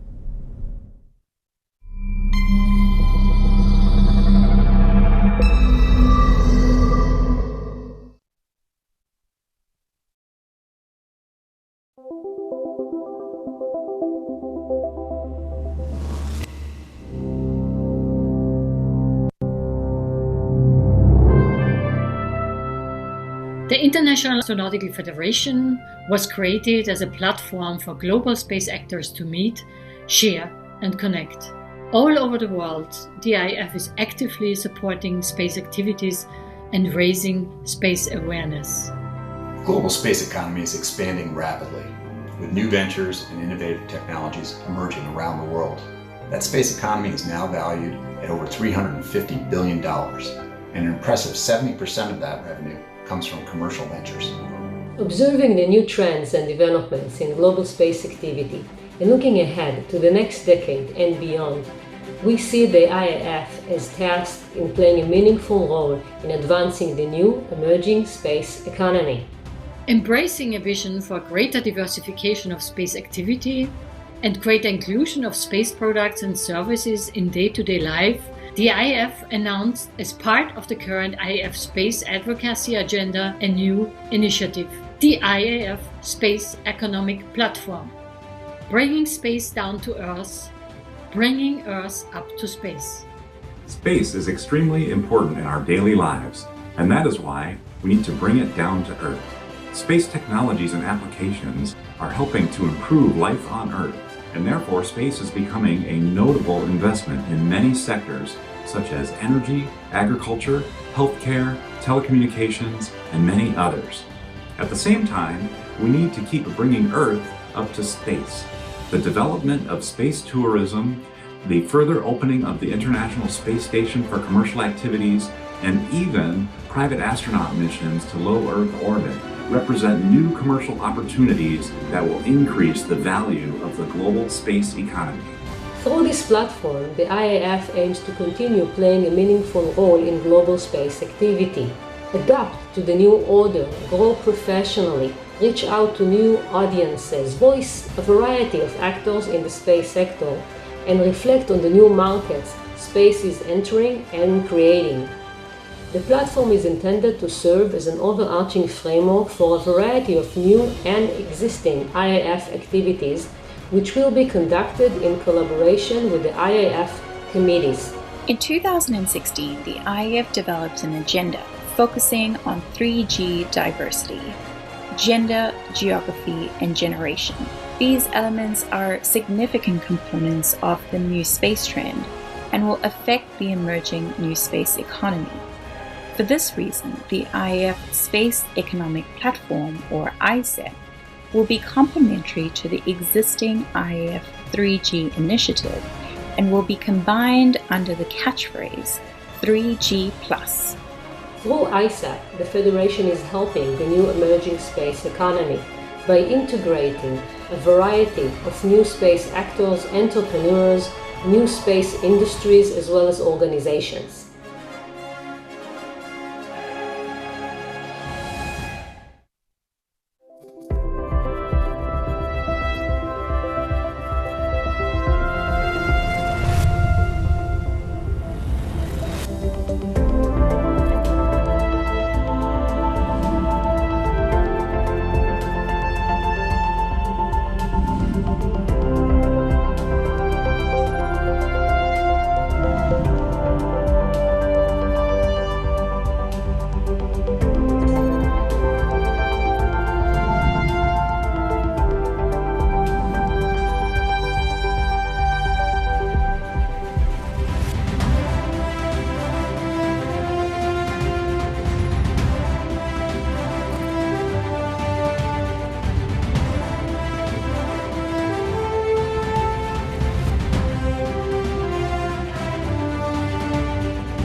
Good afternoon and good morning. I welcome you to the astronaut panel session of the IAC Cyberspace Edition 2020. My name is Reinhold Ewald, and I will be your host for the session. I am a European astronaut. My spaceflight experience is with the Russian Mir station that you see in the background, which I visited in 1997. I welcome you also on behalf of IAF and the Association of Space Explorers, ASE. The Association of Space Explorers is the congregation where the flown astronauts of this world unite to exchange their views looking down on Earth. ASE President Oleg Kotov from Russia sends his best regards for this session. For some years now, ASE and IAF have been regularly co-hosting joint sessions at their congresses. And so I also say hello to IAF Executive Director Christian Feichtiger as a virtual co-host of this session, and I congratulate him and his team to the amazing 2 days that they already had with ISC 2020. So before we go into the session proper, I would like to have your questions, and you can do that with this Slido functionality, and you will have to use the hashtag IAC2020 in order to have your question running up to the astronauts. And that brings me to the astronaut part of this day. And what better can we do than have flown astronauts that just returned from the ISS introduce us into what they have been doing and they have been able to do on ISS. Please go ahead. Greetings from the Johnson Space Center in Houston, Texas. I'm NASA astronaut Jessica Meir. And I'm NASA astronaut Drew Morgan. Earlier this year, Jessica and I returned from a highly successful long-duration mission to the International Space Station. As we enter our 20th year of continuous human presence in space, it's a great honor to address you for the 2020 International Astronautical Congress. Thank you to the International Astronautical Federation for organizing the first ever virtual IAC. You've demonstrated the resilience, determination, and imagination that are so important to our continued success in space for the benefit of humanity. Since the launch of its first element in November 1998, the ISS has been one of the world's greatest feats of engineering and an enduring example of international cooperation. A truly global endeavor, the unique microgravity laboratory has hosted 240 people from 19 different nations and more than 3,000 research investigations from more than 100 countries. Living and working together as an international partnership will be one of the ISS's greatest legacies and an inspiring example of how the world can work together to accomplish great things. This is especially poignant during these uncertain times. In addition to the international accomplishments, the ISS is a productive orbiting laboratory. During our time on board, we participated in nearly 300 different scientific investigations, ranging from combustion science to particle physics to human research. We also worked tirelessly to keep the ISS in top condition and perform maintenance tasks inside the ISS and upgrades outside on a record-setting 9 spacewalks. This included spacewalks to repair the alpha magnetic spectrometer, as well as Jessica and Christina's history-making spacewalk together. These milestones set the stage for an exciting decade ahead. As part of the Artemis program, NASA will send the first woman and next man to the lunar South Pole. As we move forward to the moon, we extend an invitation to the world to join us in this next chapter of space exploration. The Artemis program will use innovative technologies to explore more of the lunar surface than ever before. And we'll collaborate with our commercial and international partners to build the gateway and establish sustainable exploration by the end of the decade. Then, using what we learn on and around the moon, we'll take the next giant leap, sending astronauts to Mars. In the face of uncertain times on Earth, we remain undeterred in our quest to explore the solar system. Thank you again to the IAF for organizing the cyberspace edition of the 2020 IAC. You're continuing the dialogue and making bonds of friendship stronger, even when we can't be physically together. We want to wish you all a great Congress and look forward to meeting again in person one day very soon. Ad Astra per Aspera.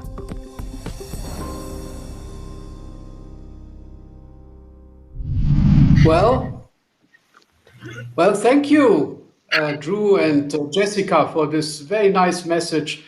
And let's now jump into our panel here. And I would like to introduce you to the panelists one by one and start with Katie Coleman. Katie, you're a former NASA astronaut. Your class is of 1992, and you hold a PhD in chemistry. You have 3 space flights to your record. 1995 is the Space Shuttle system, then Chandra, the X-ray Observatory in 1999, and even you visited in 2011 the ISS for a prolonged expedition. Now you are a professor at Arizona State University, and how nice, you have a School of Earth and Space Exploration. Katie, I know that you are playing music and you go on playing music like you did in space, but what about the science you did in space? Do we have still bonds to the people and the teams that provided you with the science? Well, hello. It's really nice to be here today, and thanks for that nice intro, Reinhold. Certainly I played a little music up on the space station. Scott Kelly used to tell me that a little would go a long way, but we did record it, so you hear it quite a bit. But I loved having my flute up there, mostly because I think it makes us people. Really, it makes us, human people that bring, a little bit of ourselves, and we're all different. And I actually love to see each expedition as it goes up to the space station. It's just we get to find out more and more about the different folks. It's very exciting to see Kate Rubins launch with her Russian crew just 8 hours ago, and docking this morning. I saw that, and it's just really neat to have her up there. It makes me think of kind of what's really happened in 20 years on the space station in science. And in fact, Mike Lopez Alegria and Mike LA and I are both on the panel here, and our shuttle mission, STS-73, was a prelude, was a preparation for how are we going to do science experiments on that space station anyway? How will the scientists see their data? What's practical? What's not practical? What can astronauts do? What can scientists do? And so I'm very proud of that work. And now what we're seeing is this huge progression of experiments where on one of my missions, we were growing plants and seeing how they grew in sort of jello. And now, and it turns out they didn't actually like that at all. And now up on the space station, they are growing lettuce, eating lettuce, and paving the way to having food for Mars.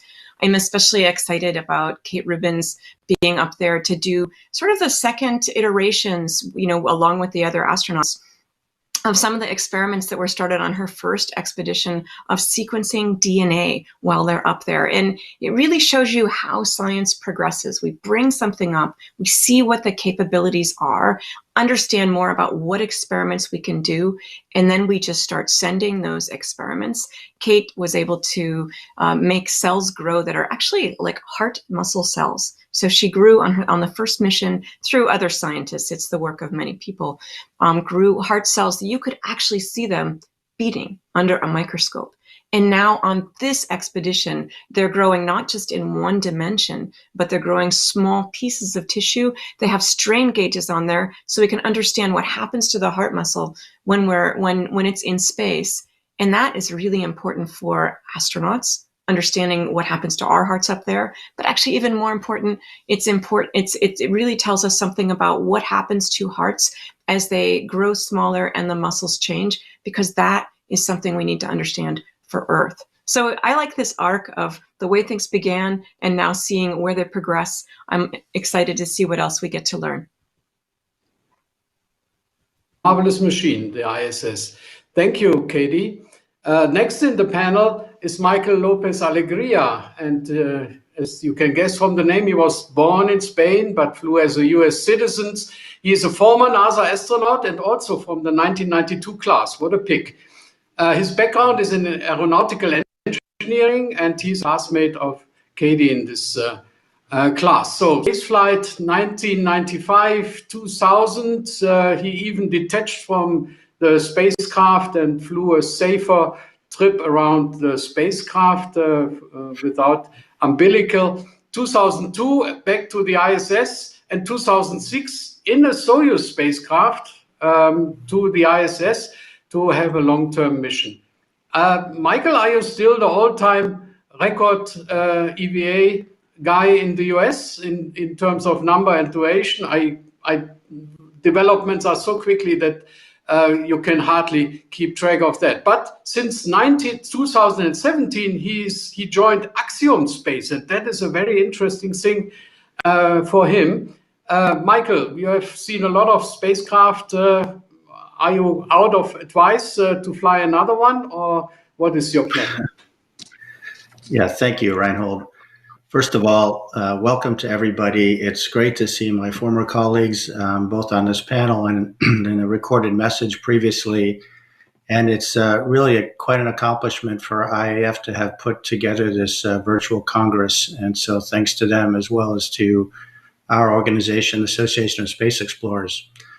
So to answer your question, I think any of us, any professional astronaut would welcome the chance to fly again on any vehicle. If I had to pick one, if I'm dreaming, I would love to fly on whatever vehicle is chosen as part of the HLS, the Human Landing System, for that first woman and next man to land on the moon in 2024.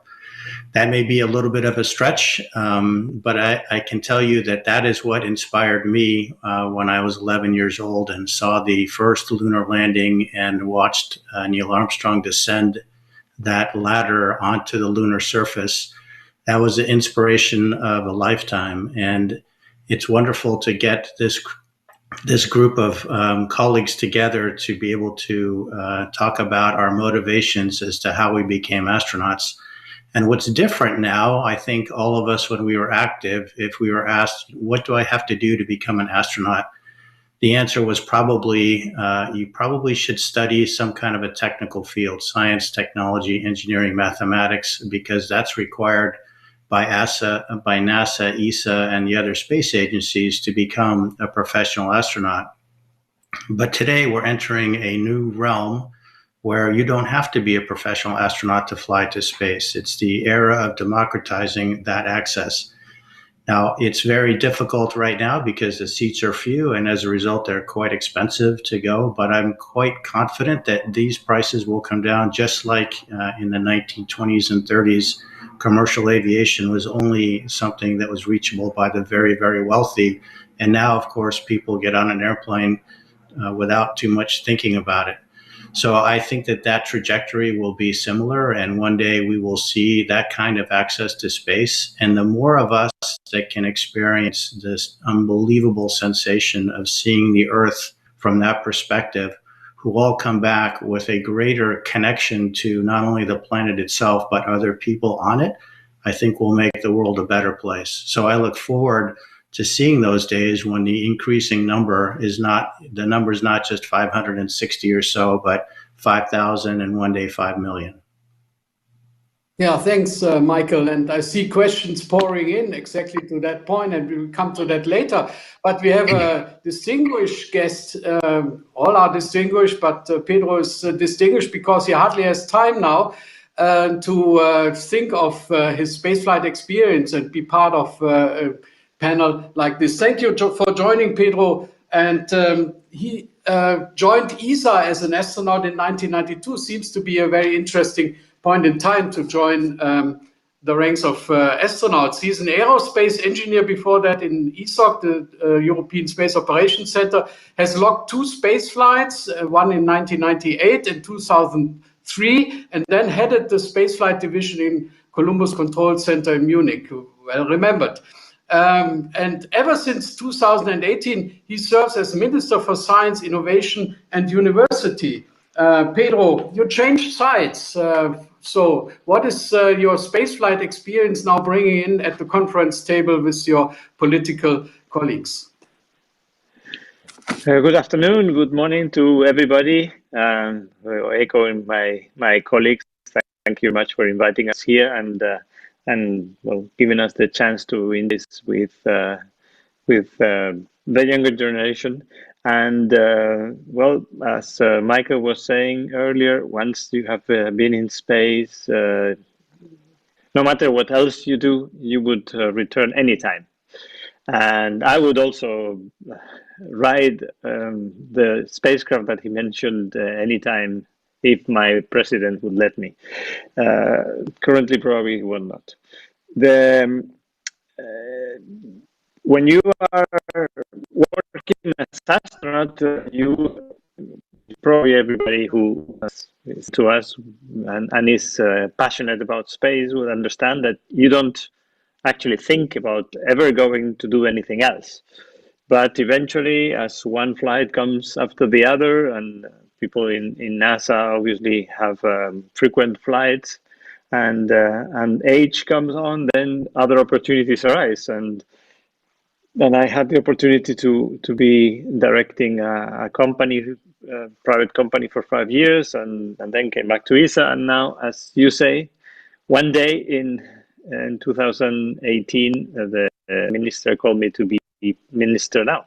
So I am now handling all the science and the innovation. And actually, as a paradox, I have been for months like the president of the ministers that handle ESA budget. So I, as you rightly said, I have changed sides a little bit. When you start doing something else after being astronaut, then you try to learn what is the how you do the rest of the things, and how do you adapt to the new jobs. And pertinent to your question, I believe that by working as astronauts, you learn, and that is useful for many things in life, including being in the government. You learn to work with very intelligent people and let them do their job whilst you do yours. You understand how you can be in a position that people listen to you, but then you learn how to use this wisely and not and try to lead by example and by conviction. And this is something that I have tried to use in my whole life in all the positions I have been. I think this is something that that being an astronaut gives to you. That is, well, people know you so that they will offer other jobs, but on the other side, you have experienced this situation in which people listen to you, and you have always the tendency to lead by convincing people, by trying to set an example, and no matter that, of course, you have a first push that is that you are known, and then you get other jobs. Then afterwards, you see that flying in space and being with highly performant teams everywhere you go gives you the ability to do many other things in life. So, well, not only people in universities, like Michael said, in technical fields or medicine can aspire to be astronauts, but well, afterwards, then that teaches you several skills to do many other things too. Yes, and I wish you good luck because you bear great responsibility also with a look on the Corona pandemic and the COVID diseases. So I switched back to the US, and we have Ricky Arnold over there in our panel. He's a NASA astronaut, active astronaut, picked in 2004, class of 2004. His background is in marine sciences, but he is also a teacher with very international experience, marvelous experience as a teacher in many cultures. He has logged 2 space flights, one in 2009, and in the latest is in 2018, very actual, where he joined the Soyuz crew to the ISS and did a long-term expedition there. I look at the questions that are coming in, and Ricky, next to you. What does the privatization of spaceflight do to the job of the astronaut? Will we see a progress and diversification of astronauts. What is your experience in daily training? Yeah, daily. Thank you, Reinhold. It's great to be here with everyone today. With daily training, when I arrived in 2004, and I was thinking shortly after I arrived, Katie, I actually shared an office with you, and at that point in time, training focused on using the space shuttle to figure out how to finish building and to operate the International Space Station. With the retirement of the shuttle, our focus has largely been on space station training. And when you get assigned to a space flight, you would then be assigned to train on the specific vehicle that you're going to fly to the International Space Station. So that has changed quite a bit. And of course, what's really exciting is the fact that we with the addition of Dragon, Starliner coming online, and then with Orion and Soyuz still out there, the potential for 5 different vehicles that you have to figure out how to fly. And it'll be interesting to see what the training team does with the next class of astronauts that will come on once the pandemic is in the rearview mirror. As you noted, I had the great opportunity when I was working overseas as an international educator, what the International Space Station meant. It was really, not only there's an aspirational component about cooperation, but the science that was being accomplished and just the engineering that went into it was very, very appealing to me.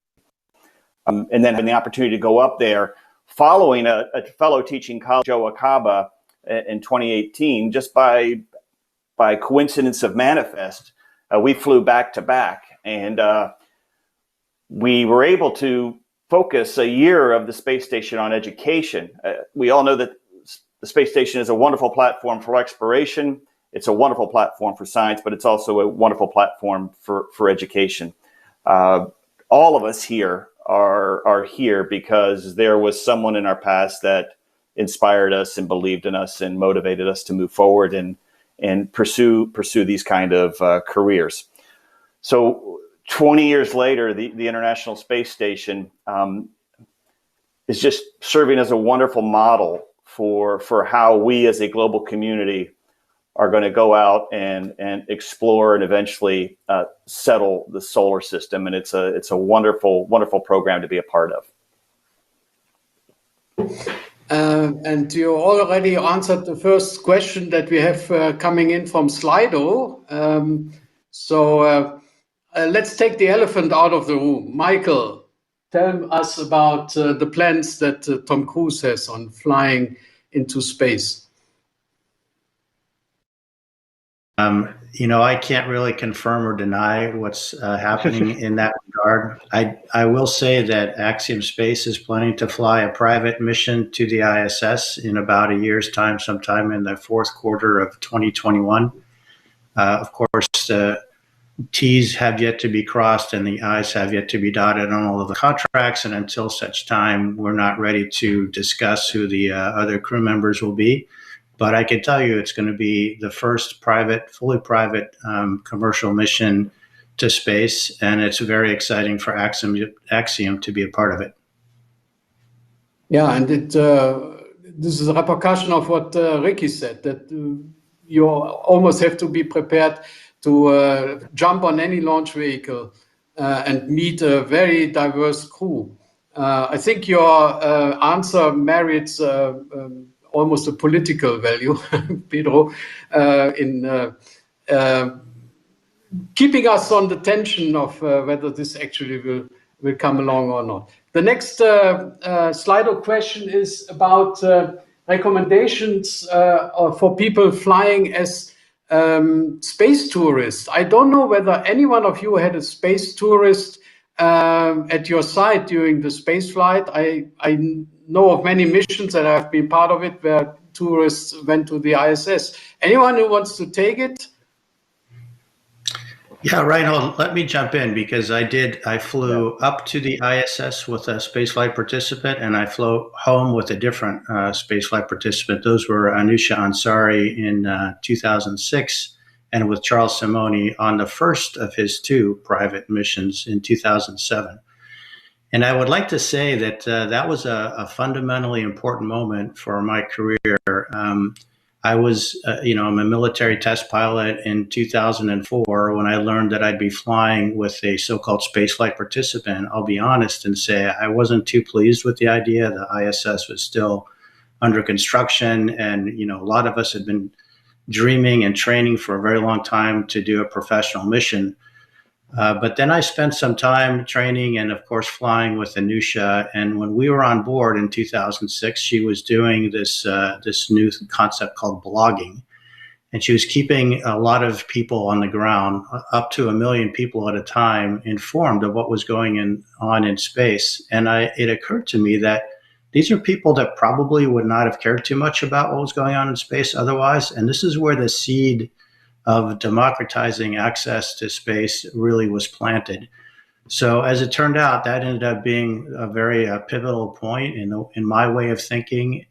And going back to a question that was previously asked, I do think that it's a little bit of a tough pill to swallow, I would say, for professional astronauts to have non-professionals flying. But if we embrace this idea of expanding the experience of the overview effect to a greater and greater size group, I think that's a good thing for everybody. That give the money in the moment to spaceflight. Pedro, did the question of tourists come up during the ESA Council, or is it part of current thinking? No, I don't remember that we have been speaking about any of that. As you know, we are still a bit far from having our own European vehicle to bring anyone to space. So it touches the European space program a little bit on the side. We, of course, have been sending European astronauts in those flights, but always as a collaboration or in a flight that was actually led by either Russia or in the course of the International Space Station. So we do not yet, let's say, have our own means to send anybody to space, but well, maybe one day, why not? Awareness of safety, so not to endanger the mission goals. A question that comes up on Slido I want to give to Katie, because with your music you kind of warmed up the interior of space station. There's a question: how do you take care of your mental health, and does ESA ISS interior contribute to that? It's interesting in these times of the pandemic, where when I was in space, I didn't actually really feel isolated. I loved where I lived. I loved who I lived with, and certainly we get some practice at this idea of isolation in the training that we do ahead of time, where we're gone from our families and we learn to get to know our crewmates, as LA was just talking about. And so we actually get to, we get experience at this feeling of, you're feeling far from people. And yet I think it made us, at least for me, treasure the ways that I can be connected. That, in other words, it doesn't really matter so much whether you're far away from somebody off in space or living next door. If you can't go see them when you want to, the feeling is actually the same.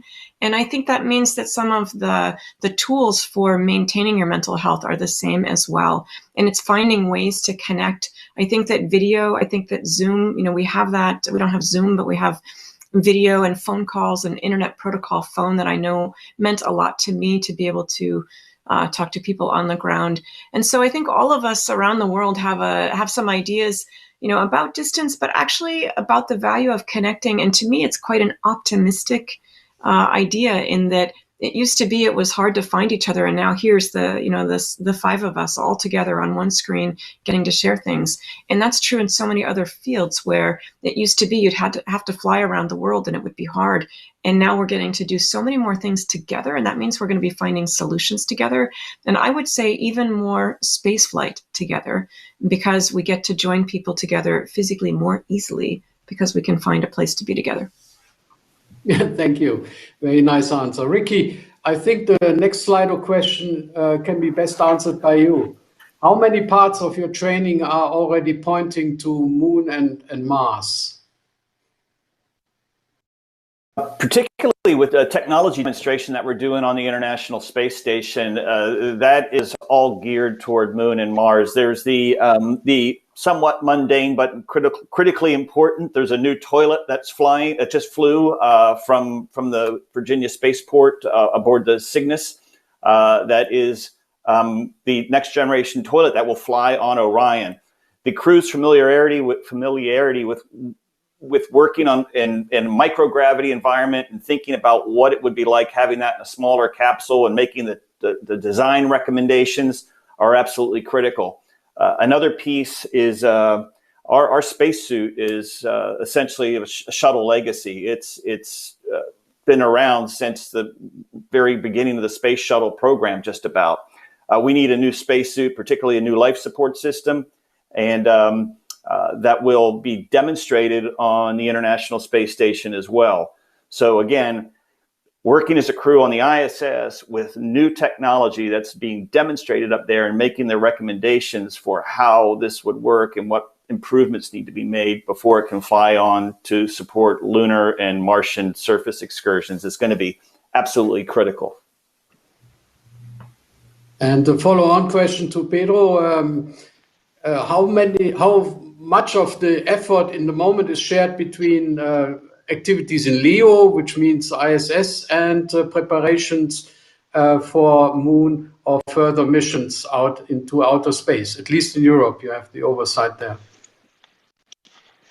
Yes, we're all starting to move resources from the International Space Station running activities into trying to go beyond. One of the big challenges is try to do both things with not much more money. So basically, as we do with everything else in life, when it gets a little bit more repetitive, then we find better ways of doing, more efficient ways. So that's the evolution of the space station now. We're trying to do same things with fewer resources, we have learned. And also what Michael was saying about activities that are private to the space station, then that brings a market that probably in a certain future will reduce also the amount of public money that you have to put on running the space station. This is all plans that are being shaped. It is there are no definitive numbers as yet, but truly that the drive of going to moon orbit and then landing on the moon in a few years is going to make us work very, very hard and very intensely in the hardware that has to be put in place for that. And ESA is working on a lab module and some connections, antenna connections to space to be put there in lunar orbit, and at the same time we are manufacturing the Orion, let's say, mechanical parts, so the service module, the engines, and all the rest of the things that go outside the capsule and that pushes the capsule to the moon. So we are all working towards trying to get to the moon, and at the same time juggling so that we can keep the space station at the same time. Yes, thank you. And a very short one for every one of you. What do you do in your free time? Because there's not much free time, it's short. Ricky, in space. In space, reading, photography, and calling friends and just maintaining connections around the planet. Katie. I'd say about the same, but a lot of photography, meaning videos, finding ways to share what we're doing up there and what it feels like to be there. Because I think, as you know, LA was talking about in the beginning, it's a view out the window. It's a feeling of living in space that in a way belongs to everyone. They just haven't been there yet. So a lot of time trying to share via video and and photos. Michael? Same, staying in touch with friends and family. I think it is remarkable how little free time ends up being in space. When you look at the schedule, it seems like there should be more, but it's pretty tight. But that's what we like to do, is just keep in touch. Pedro, what did you do? Except for listening to John Glenn's story, I mean. Except, well, we already knew a lot of them, but yes, we had a little bit of time with John Glenn up there, and the experience of being in training and in orbit with John Glenn and learning. In fact, probably I'm doing what I'm doing now partly because of the teachings of John Glenn, who told us if we regular people never go into politics, then it all becomes the same. We will never get further. That's basically one of the teachings of John, and you know that he has a school in Ohio to teach people how to get into politics with a capital P, so politics in terms of serving. And when you're in space, as I have been only 10 days every time, then there's not much really time, and you just go to the window anytime you can. And one of the things that you have to do there's so many different experiences that you can have in space that in 10 days, the only thing you can do is remember which ones you haven't had yet and try to get there. Like, thanks for the one word. Trying to.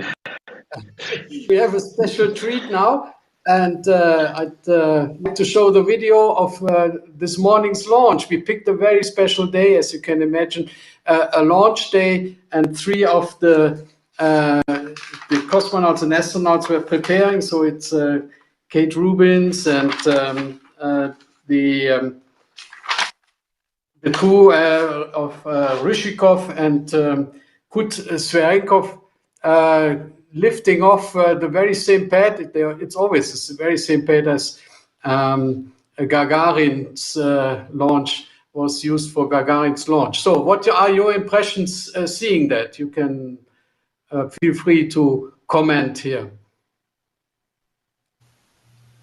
Michael, one of my favorite things was everybody wants to talk. Oh, excuse me. So let's go on with the video. I mean, then I do a little bit of commentary. What we see here is the 2 stages igniting at the same time, the side boosters and the middle stage, and it's in Baikonur. It's a barren landscape, but ideal to have such a risky thing as a rocket launch executed. We see the MS-17 spacecraft underneath the shroud of the Soyuz rocket. A beautiful day, obviously, and only hours later they already arrived at the station, bringing the station complement to 6 persons today, with Chris Cassidy as commander, Ivan Wagner, and Ivan Ivanishin on board of the space station. So they will be celebrating right now after this successful launch. And I think we have to come to the end of today's panel.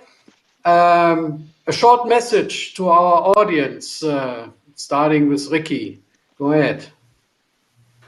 No, thanks for your interest in joining us. I know it's a challenging time right now, but we are getting together to do great things. We've been doing it for over 20 years, and we're gonna go off as a species and explore and settle the solar system. Very excited about that. Thank you, Katie. For me, it makes me feel differently today to look up at the moon. I live at a very dark, wonderful sky out in Massachusetts, and you look up and see the stars and the moon, and just to think that in not very long, people, the first woman, the next man, are going to be there. And nothing will ever be the same. It's wonderful. Michael. You know, I don't pretend that everybody who's tuning in wants to be an astronaut, but I'll go back to what I said before, how, you know, things have changed. You don't necessarily need to study the same things. But what has not changed is that people just need to follow their dreams, whether it's being an astronaut, whether it's being a professional baseball player or being the Minister of Science. I mean, it's possible. You just have to stick to your guns. And Pedro? Well, we're really happy to participate here. These are very difficult times, so I think it is obvious that we have to wish everybody who has participated on the other side a good health. Reinhold, Ricky, Katie, and Michael especially. And well, take care of yourselves and do what the doctors tell you. So big thanks to IIF, ASE, Roscosmos for providing the video. Sergei didn't make it in time. He was on the plane back from the launch. Our greetings go to him and to the colleagues on board of the International Space Station. Stay tuned. Now we are again into the cyberspace edition of the ISC 2020. Many things still today coming, and don't forget about all the papers that people put into the electronic hole. And see you healthy and good humored at the next such occasion. Thank you very much. And I sign off. Thanks, Reinhold. Good to see everybody. Thanks, everyone. Bye-bye. Goodbye. Thanks.